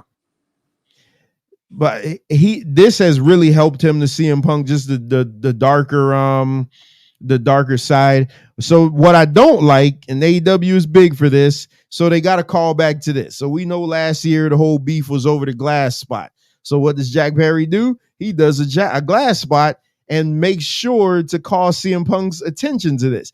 I'm gonna tell you, Mr. Jack Perry, CM Punk wasn't watching this. CM Punk was not watching this. This match, I thought this match was good. This was a match that I said these two were gonna just beat the holy hell out of each other. It was a coffin match, so you know, you see one Darby Allin match, you gonna see them all. He does the same exact move set, but good and reckless. I just thought it was really good. Jack Perry ended up winning. This shocked me because I thought Darby was gonna win. Marco Stunt. I think Marco Stunt got fired. So Jack Perry ends up winning. The Bucks come out. They got the gas. So now they're going to set him on fire. Call him back to when Darby set him on fire at the Anarchy in the Arena. Then all of a sudden, all this is going on. This beatdown going on for about 52 minutes. Then the fire part is too much. Now all of a sudden, now you're going too far, brother. Yeah, now you're going too far when you're about to set him on fire. All of a sudden, Sting comes down to the ring doing a slow walk. Oh my goodness, a gingerly slow walk. Oh man, you know what? I just thought about it. Sting is 63. Damn, This thought about that. Wow, that's crazy. But Sting comes out with this skinny ass baseball bat. Beats up the Young Bucks and Jack Perry, and saves Darby. Again, Darby Allin can't get over without Sting. I mean, I've been saying this for the longest. He's attached to Sting's hip no matter what. The best run of his career was with Sting, and now Sting has to come out and save him. I don't know if this is a one-off, because if it's not a one-off, then Sting is like Ric Flair saying, "I'm retired." No. He's coming back. Well, Sting said that was not going to happen. That he's done. Yeah, I think it was a one-off. Yeah, this was a one-off. So what do you guys think about this match? I thought it was pretty good for what it was. I'm a big fan of Darby. I'm a big fan of Scapegoat Jack Perry. It was pretty brutal. The thumbtacks was a good idea. I just wish he would have used it more. And I expected Jack Perry to win because you want to keep the belts with the Elite, which is the Young Bucks, Okada, and Jack Perry. So they're not losing those belts no time soon. Yeah, I agree with Bones. Yeah, it was good for what it was. Like I said, typical stuff that you expect from Darby Allin. They had to do the pop thing, so Sting was there, just collect a check and do an appearance basically. But yeah, I mean, yeah, it was good for what it was. Where is Kenny Omega? He's still hurt, right? He's hurt. Yeah, diverticulitis. Yeah, so I mean, what's up? Like he may never come back or what? He said he's gonna come back, but he's still in recovery mode. But he didn't give a timetable though. He probably got so small. He probably lost a lot of weight. Because I know Brock Lesnar, when he had it, he lost like 50 pounds. Yeah, man, I don't know. Venkat, what you got on this one? Well, Sting was in the back getting a manicure and a pedicure. That's why he was not there quick enough. Finally, it was over, and he got out there, saved Darby again. It's just weird. I mean, I remember Sting was talking about, what's the name, wanted him to do his last match at this event, but he couldn't wait. But I guess he compromised and just did this appearance. So this should just be a one-off. The match is good. The match itself is good for Jack Perry because, like you guys were saying, he did have a problem. The Jungle Boy thing was always weird to me. There was never a point when that was cool. Wow, the Jungle Boy, yeah. Well, you gotta understand, awesome. it wasn't just Jungle Boy. It was Jungle Boy with his dinosaur, Luchasaurus. Yeah, but Luchasaurus is Luchasaurus. Bones, look how Luchasaurus they is more build over. it. A boy and his dinosaur. Just think about how they build that. Yeah. The Jurassic Express, and then they do the hand movement. Come on, man. That's some corny ass jump, man. Hey, two observations about this match. Sting hair was so slick, and I like the way he came back for his baseball bat. He wasn't gonna let that go. And you gonna sell it, right? So I forgot that this match was in between the main event. So let's get to the main event. This is what I want to talk about. So this match, I was getting ready to type that this is my hands down match of the year. I love this match. I thought this was the best wrestling match I've seen in years. It was heading in that territory, and then the finish came. So we'll get to the finish, but just the body of the match. I love the having Danielson's family there. I didn't even know he had a son. I knew about Birdie. I didn't know he had another kid. But having this family there, it just says let him lose. You know what I mean? Like just let him lose. Let him go off into the sunset. It built itself perfect. He got busted open. I don't even know where the hell it came from. It just seems so out of place. Swerve had who was that? Who the hell was that brought Swerve to the ring? Bun B. Bun B, yeah. Bun B. The fans could have cared less about him rapping when they didn't know who the hell he was. When Nana start dancing though, man. That's when I know who it is, but the fans didn't know who the hell that was. What I like I didn't like it, but when Nana start dancing, that's when the fans start going crazy. Like that's when they really start picking up. Swerve just has a great look. Like he has a really good look. Just like another former black champion, Trick Williams. They just got great looks. They got a lot of swagger. When you look at him, you're like, oh man, him is my champion. That's cool. I thought the story in this match was great because Swerve was kicking the shit out of Danielson. Like he was beating the holy hell out of him. I love the brutality of it. One of my best spots of the night was Swerve is outside of the ring in front of his family, just steady kicking the hell out of him. That's always great when you can get the kids to cry. This part was fantastic. Swerve is getting ready to deliver another kick to the back of the head. Now, granted, Swerve kicked him in the back of the head like 4 times. I've watched Swerve beat people, pin people with that move. Let's keep that in mind. Exactly. Swerve kicked him in the back of the head like 4 times, easily, maybe more. This was great. Danielson's facing his family with his hand reached out, like basically saying, I'm sorry, or I need help. I can't do this. I can't beat him. I just thought that was great. Like at this point, I was losing my shit. At this point, I'm like, oh my goodness, this is poetry in motion. This is the best thing I ever seen. I love this type of stuff. Y'all know I'm big on storytelling and wrestling. And then all of a sudden, wonk, wonk. They just put, now Swerve hit this man with like 10 finishers.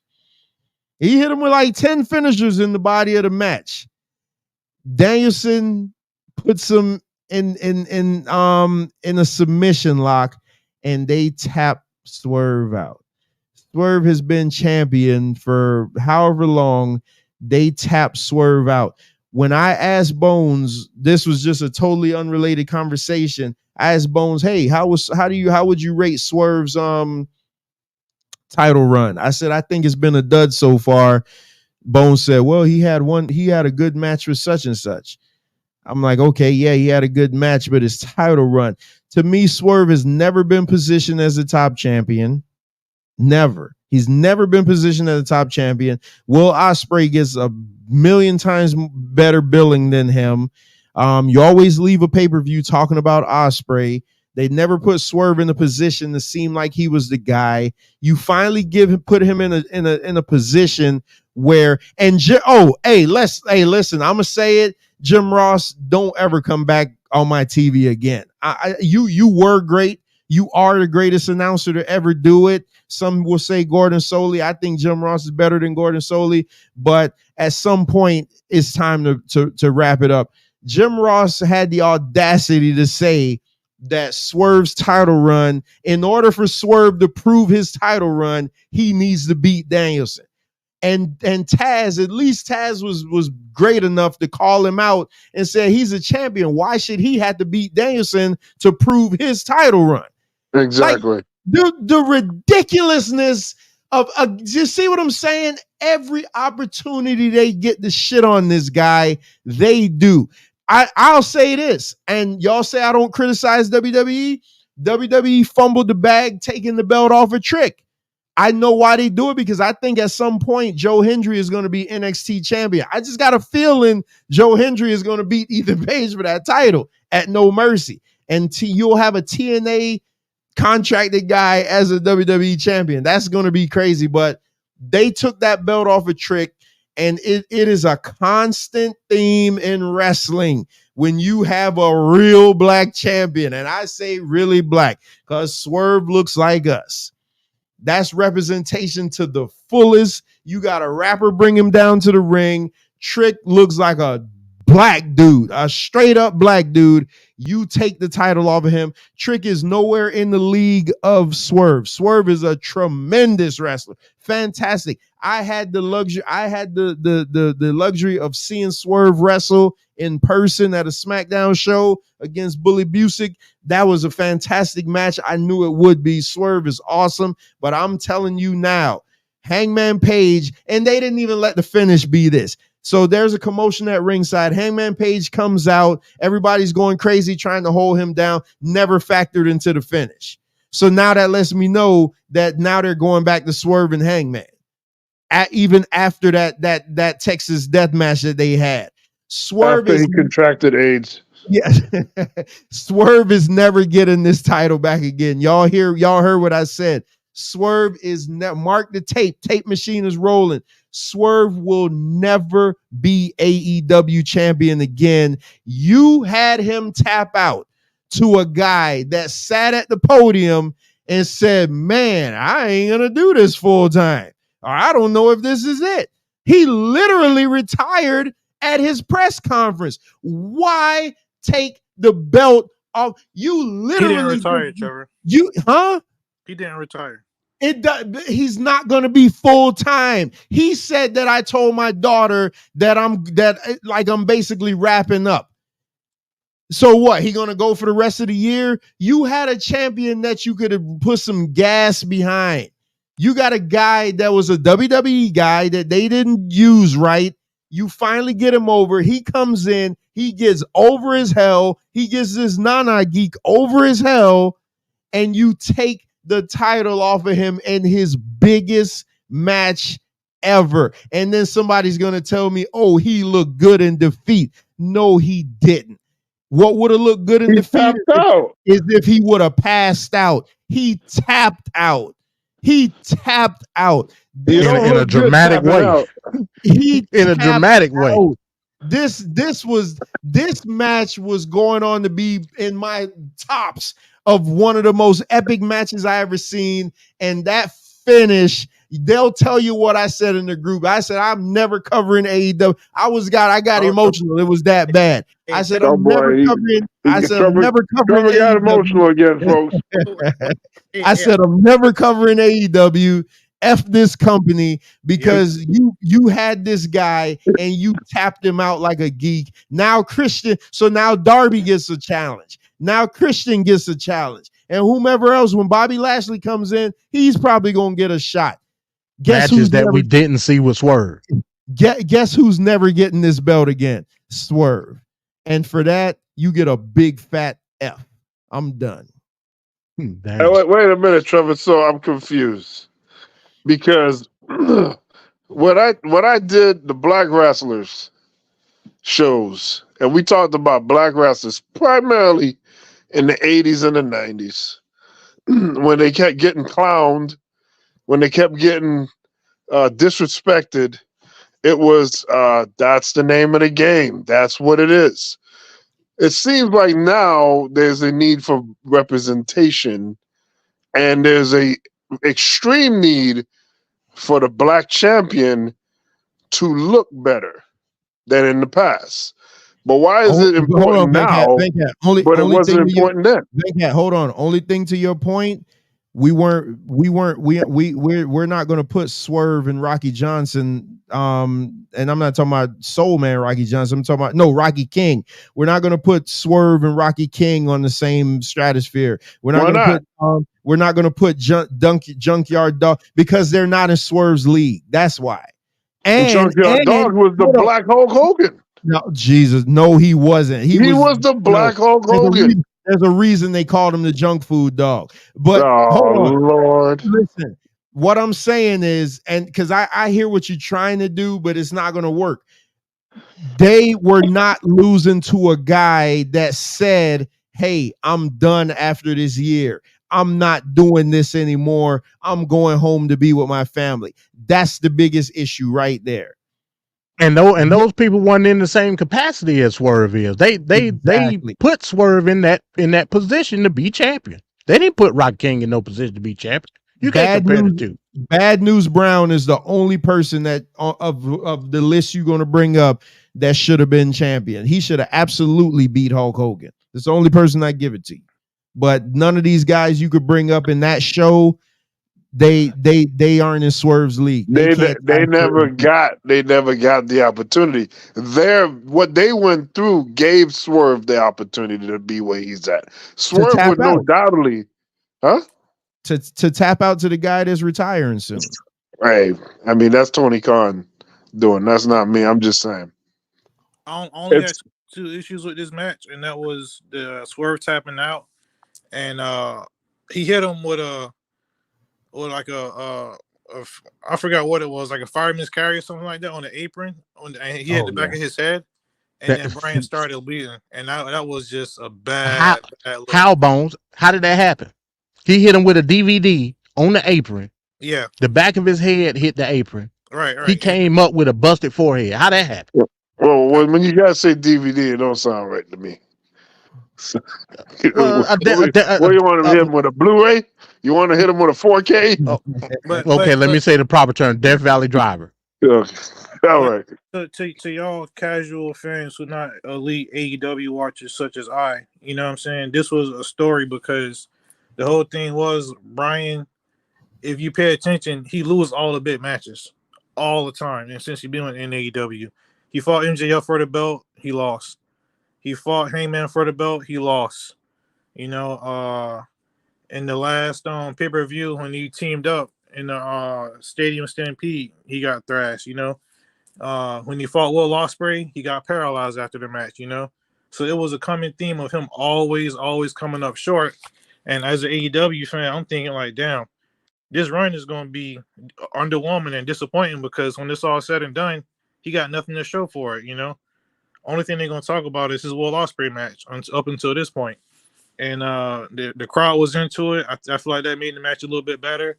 The way they slung him out to the ring with the final countdown, and it all tied in because this was like his final countdown, you know. Wait, go ahead. I'm sorry, but MD, I'm sorry. I just want to say this real quick. So, what happened to the days of you can go through adversity, you can look real bad, and then you come back like Ricky Steamboat and Ric Flair? What did Ricky Steamboat do to Ric Flair? He put him in a double arm chicken wing.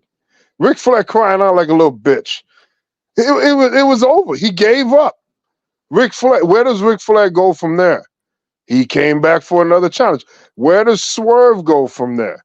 Where do we see the resiliency to come back from adversity? In wrestling today, we have to be on this Hulk Hogan ride where we're just a champion for multiple years, and then we lose a title, not by getting pinned, but the title's taken away from us, and then we got to do a tournament because we can't lose. I'm saying Swerve gave up. That's a bad look for him. But where does he go next? That's the see. Right now, we can't really hammer this. Well, he go to Hangman next. We already know. Well, I don't know. That's going backwards. What? They already got aid from him. You're right. They already got what? aid. So what does that do with him riding back up to toward main event title status? Hangman don't do let's that. say let's say he goes after Hangman. He dispatches Hangman. Maybe he goes for 2 or 3 other guys, and then he's back in the main event. That's what I'm trying to see. Yeah. If they have a bigger plan for him, and they're just like putting him to the side for the moment, and then it comes back. But if like what Trevor's saying, if what happens like what Trevor is saying, now that'll be really bad. Where he not only does he not get another title shot, he doesn't win the title again. That would be crazy. This is the thing though, Venkat. He fought all that time getting himself over. He finally get the title. He was over as a face. He was over. They turn him heel for this specifically. Talking to Brie Bella and all. Like I would have been fine if this was just a regular old match. Hey, look, I need to prove myself. Bryan Danielson, I need to prove myself that I can still do this. Blah blah blah. If Bryan Danielson win, I have no issue with that. But you purposefully turn Swerve as the heel in the match. This was the second best match to me. But also, this was the most WWE style match of the night. AMD. The reason why is because Swerve, when he was heel, that's what got him to the top to Samoa Joe. When he started fighting Samoa Joe, that's when they turned him face. And him being heel, that's when he broke into Hangman house. That's when he had the match against Hangman. You know, I agree. Yeah, I agree with that. He had to bring that. He felt like he had to bring that out to beat Bryan. You know, so like Venkat's point, if they tell the story as he got to go through Hangman again, because no matter what he do, Hangman is going to be in his path no matter what. So he got to eliminate Hangman, and then once you do that, if he can get his belt back, then you know it'll be storytelling. But we'll see what they do. But I'm saying this why I said, and I said in the group chat, it felt like AEW was trying to do something that they weren't. Look at the body of this match. Like I said, it was a great match. I ain't saying it's not. The with Bryan Danielson getting color off of something stupid, by the way, but you got to get him color. In the event of him getting color, you got to portray, oh, I can't do it. Brie, help me. I'm sorry. Blah blah blah. This and that. Swerve get into doing the yes kicks. What does Bryan Danielson do? He hulk up basically. He hulked up. He hulked up doing the yes kicks. It takes a turn. Hangman comes out, and then you get him to tap. And you know he played like. Don't get it twisted. Swerve played it. He looked like he was in agonizing pain. So he, like to Trevor's point, He didn't pass out or nothing like that. He double underhooked the arms in the yes lock. Boom, tap out in excruciating pain. And I he can't broke his go. fingers too, MD. Don't Oh forget yeah, that. that's right. Yeah, he broke the fingers. I can't go for that, man. Yeah, This Pete is your Dunne champion. Yeah. Like, this is your champion, bro. You jobbed. I ain't gonna say you jobbed him out per se, but you made him look in a certain light, WWE style, in order to get Bryan Danielson over in a quasi payoff moment. That ain't AEW, right? What are we doing? I would have been perfectly fine in a great match. Remember, he just re-signed with them earlier that week. Yeah, took the picture and everything. Hey, bro, it was just weird to me. So I want to get to Ryan's comment, but I thought that, like I said, I thought the match was great, but you don't always. This is my problem, man. You don't always get a happy ending. You don't always get a happy ending. Danielson would have been fine. We know he's one of the best wrestlers in the world. We know that. You don't have to give him a title run for a couple of minutes. And it's just so egregious for Jim Ross to say, in order to solidify your title run, you got to beat Danielson. Why? I'm the champion. Why should I have to beat him? Well, he has to do that now. He has to do it now. Yeah, well, now he got to do it. Jim Ross did a sit-down interview with Swerve like 2 weeks ago on Dynamite, and I always said that's where he should be used, and they shouldn't have him commentate at all because he always mess up people's names. You know, he called Claudio Castagnoli, he called him Cesaro. You know, you do stuff like that. You know what I mean? He called Dynamite WWE Dynamite. Yeah, and it's been plenty of times where he called Swerve Strickland, Swerve Scott, or something like that, you know? So I think he should just stop commentating and just do like the sit-down interviews. Yeah, they ought to replace Jim Ross. He got cognitive issues back at. The Joe Biden of wrestling. The Joe Biden of wrestling.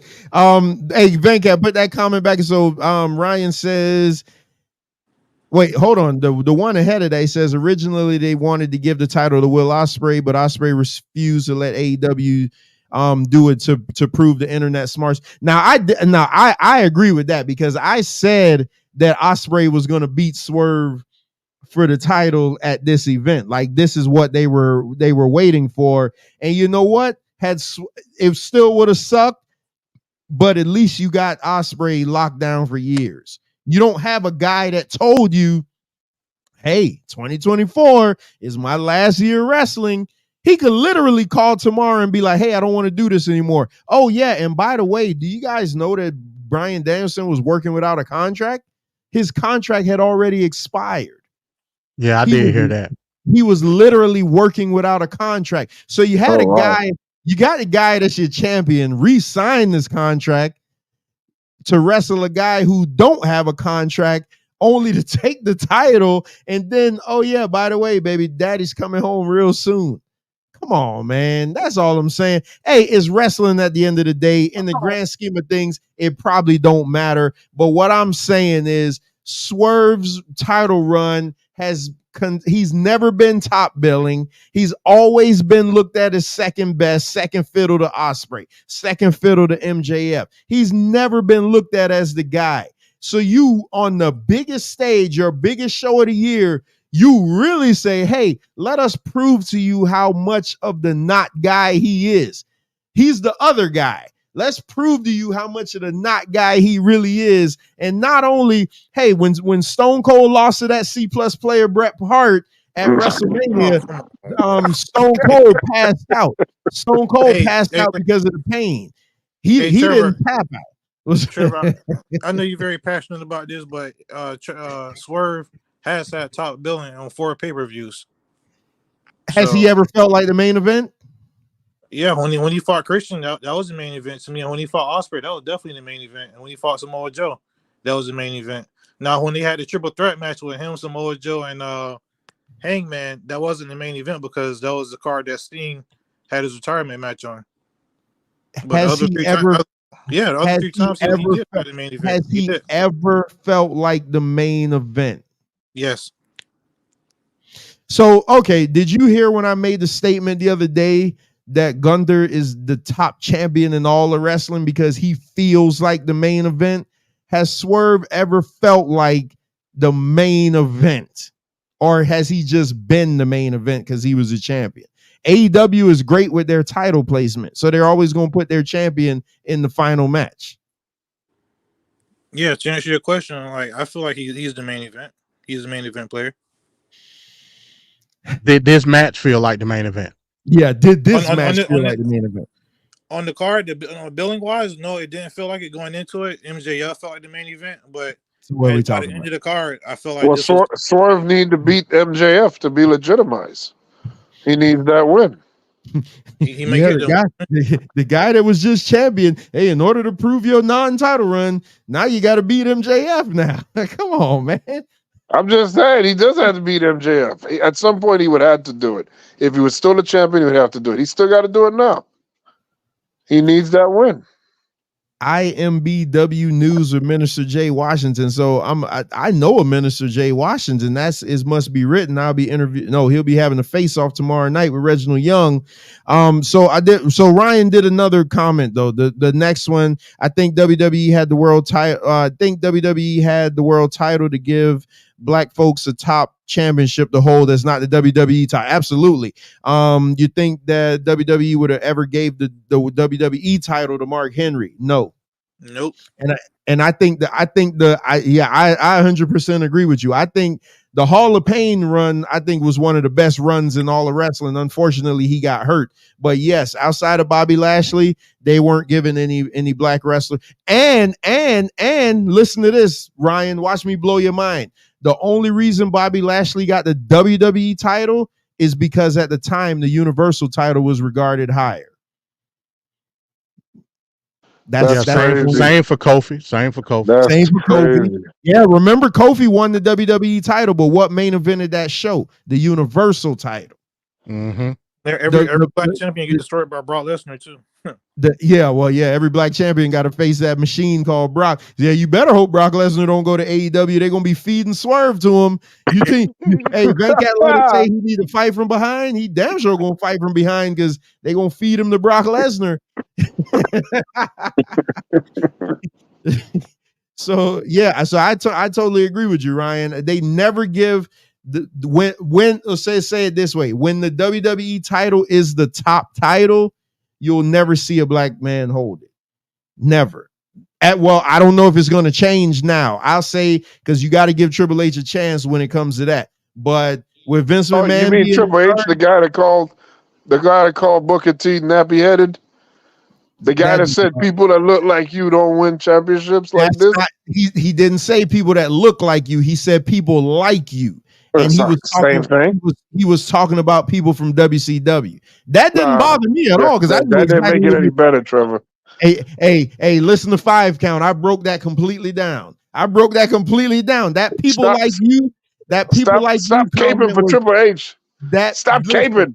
That people like you comment was about WCW wrestlers. That's what that was about. The nappy head thing, he shouldn't have said it. Hey, he also shouldn't have gotten the coffin and screwed the brains out of a mannequin, but hey, it's wrestling. They do stupid. Oh my God. You're giving them too much leeway, man. It's wrestling, man. They're stupid. They do stupid stuff. But I tell you what, Triple H is an A+ wrestler. No, he's not. Man, no, he's not. Triple H is the man. So let's down. We hit that 3-hour mark. I figured because of Sid stuff. So let's put a bow on this pay-per-view. Like I said, tomorrow night, Minister Washington will be taking on Reginald Young in a face-off. That's going to be fun. Then in 2 weeks, we do have the Bret Hart show. The Bret Hart, we got a whole show dedicated to Bret Hart's WCW run. And I was shocked how fast I was able to get it done. Because with the Sting show, I felt like it took me a month to get that done. The Bret Hart thing, I literally did it in one sitting. Bret the Hitman Hart. Yeah, so that is Minister Washington. But I got his whole match catalog, everything like that. So it's going to be done the exact same way the Sting one was. So Bones, I don't know if you heard this, but I want you to hear this. So you say that it's not me making it up. What are we doing? I think in his mind, and I'm pretty sure I'm right about this. His hatred of the WWF was greater than his love for what he was doing now. Right. See, if I was an A+ wrestler, I would excel wherever I was. That's all I'm saying. But you can say the same thing for like Hogan and whatnot, though. Yeah, that's not a good one. Hey, I don't make the rules, brother. I just enforce them. I don't make the rules. So Oh. let's put a bow on this show so I can get out of here before my daughter goes to sleep. Bones, I know you got glowing reviews for this show. I thought this show was gonna be the best of the year, but to me it wasn't. Well, I'll just give my thoughts real quick. On the strength of the main event and the MJF and Will Ospreay match, which I thought was phenomenal. I was gonna give this a 4, but for the amount of crap that was on it, this will be the first AEW show that you see. Well, besides World's End, that gets a 3 for me. This show was just a 3 for me. This show was a 3. And I was coming in here to give it a big gold belt. This show was a mid card. The main event was phenomenal. The MJF Ospreay, but I can't give it more than that. Bones, what's your rating on this show? If you're going out of 5, I would give it a 4 out of 5. I felt like the energy was pretty good in the crowd. I know y'all thought it was a little dead, but I thought it was pretty good. I did see some MDCs. That was to be expected.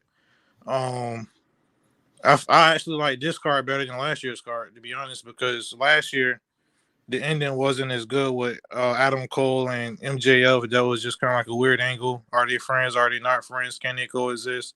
I didn't really like that angle too much. This was a much better angle in the main event. So Bones, to speak to that, last year 80,000 people, this year 53,000. Why such a big drop off? Because the product hasn't been as good as like the first 3 years when it started, and plus CM Punk when he left, it took a big hit. You got people like shout out to Mike who not gonna watch it no more because CM Punk left.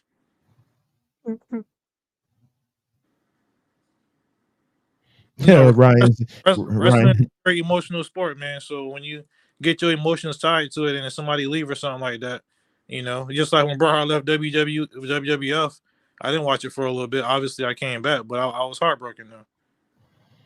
Mike, you emotional. Ryan says, let's see how long Ricochet will be in AEW before they give him the title. Now, I think if anything, he'll get Ospreay's belt. I don't think they'll give him the world title. Well, he's a black dude, so you never know. They may give it to him just to take it off of him. well, he a mixed breed. They might, exempt that. Bret Hart is Bret the Hitman Hart. Yeah, y'all love Bret Hart, man. But see, everybody act like they don't. What I'm saying don't make no sense. He's the benefactor of the steroid scandal. That's true, but to call him a C+ player, I know he just did it to get under my skin.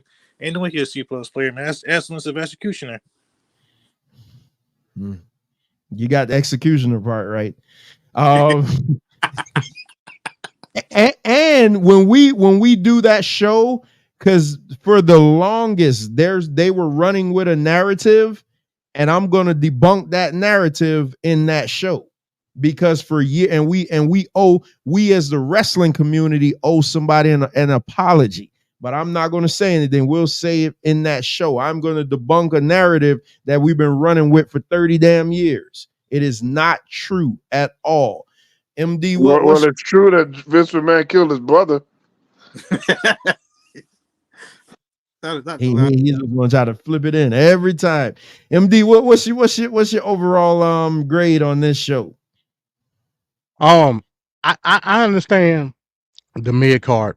I give it a 4 based on the level of event that it was, with it being literally the biggest event of AEW's year. The body of the card itself, it showed promise. It did, but we only got but a few matches that actually lived up to it. When you got MJF and Ospreay on the card, that's gonna take it over at least a half a star. So, you know, from that aspect, from the level of pageantry that it showed, whether it came off good on TV or not, gives it a bump too. So I'm giving it a 4. Again, with that being with it going over, it's still not in no way, shape, or form in my pay-per-view of the year list. It's just not. It was a good show for what it was. But you know, with it being AEW's WrestleMania, essentially, it should have been better. But just off the strength of it being the big show, I'm giving it a 4. Van Cat, take us home. Well, it's hard for me to judge it because I didn't see it like you guys, and when I did try to watch it, it was buffering like crazy. From what I see, I'm just gonna say it's a mid card, just because I have last year in my head, and this isn't as good as last year, so I don't see how it could be a 4 or a 5 in any way, shape, or form.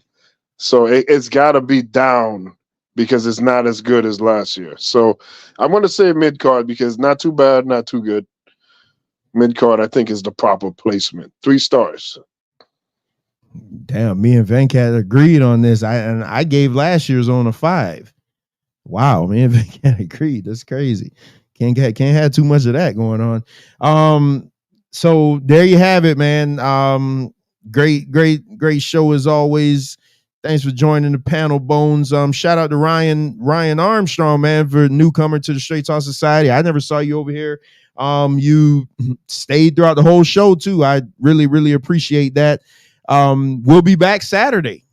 We'll be back Saturday for the Bash in Berlin watch along. So now I have it set for 3:00 because I figure that's kind of when the main event is going to come on. So we'll be doing a live watch along for the main event at Bash in Berlin. I think Zay and Bones will be doing a UFC show this Saturday also.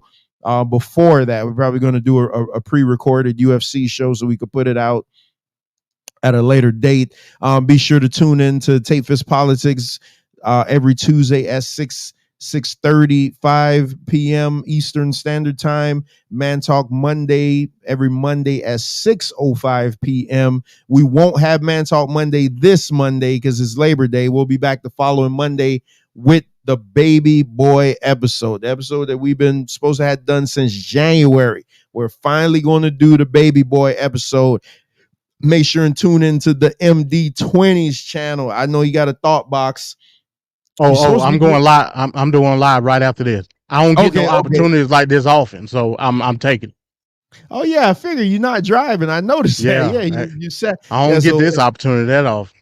What's this thought box going to be about?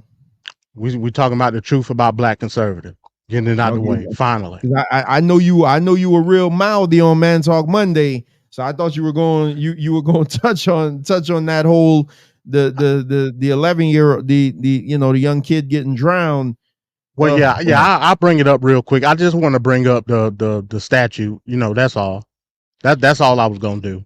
Yeah, put the APB out on Mike. I know Mike doing homework now, but put the APB out on Mike because I know you and him always going back and forth. But again, man, shout out to everybody coming on this Saturday around 3:00. We got a schedule for the Bash in Berlin main event watch along. Oh, Friday, not Friday, Saturday after next. You're doing the preview, the NFL preview, ain't you? Yeah, September 1st. Yeah, Saturday after next. Yeah. So we'll be doing that. Wait a minute. Not this coming up Saturday, but next Saturday. Yeah. Okay. Yeah. Okay. Because that's the Saturday before week 1. Okay. Yeah. Saturday before week 1. I think we got a game next week Thursday, and next week Friday we got a game. Because the Chiefs play the Ravens Thursday, and then on Friday they go to Brazil, and it's the Packers and Eagles. Yeah, you got the kickoff on Thursday. Yeah. Okay, so we'll be that Saturday, and we'll do that. We'll have the NFL preview the first show is this Sunday. Wait a minute, when do I have this? That's not the start of the season though. The start of the season is not this coming up Sunday, next Sunday. So it will you're be doing like a preview. Yeah, season preview. Yeah, so that makes sense. The week before the season start, you're doing a preview. That makes sense. the day before. The day before, I don't think you got it right, MD. Wait a minute, I got it set for September 1st. Oh well, that's this Saturday then. That's this Sunday. No, that's this Sunday. Oh, this Sunday. Oh, okay, This okay. Sunday, yeah. See, I was thinking it was the Saturday, the day before week 1 start. That's what I thought. Oh, wait a minute. I gotta look at that. You got a scheduling problem. Yeah, because I was thinking the season, for some reason, I was thinking the season was like 2 weeks away. Nah, okay. It's a week from Sunday is week 1. Oh man, okay. I got to look at that then, because don't let Trevor be in charge of the WWE draft. Oh but that's fine though, because we're off. Yeah, that's fine. We could do it Sunday because we're off on Monday. Well, I'm off on Monday, so it's not gonna matter to me. So we could do that. Yeah, I don't see that being a problem. So yeah, we could do it this Sunday. Bash in Berlin, watch along Saturday. Yeah, that'd be no problem. Yeah, just come on, talk crap about your football team so we could make Venkat head explode, because he hates American football for some reason. But yeah, man, y'all head on over to the MD20. Y'all head on over to the MD20 right now. Go and get your political knowledge up. I think that's it for us, man. I gotta go. What the hell? Yo, the sign is real simple, B. It says wrap it up. Wrap that shit up, B. He wrapping me up now. All right, that's my cue, man. Hey, we're running out of time, folks. We'll see you next week, man. Thanks everybody who came by. Peace. Thanks to those of you watching on Twitter. Hey, man, we out of here. Peace. And the bitch. Now the whole world can acknowledge me. You'll get the shit. You'll be knee deep. Shit. Brother, I'm gonna take you home.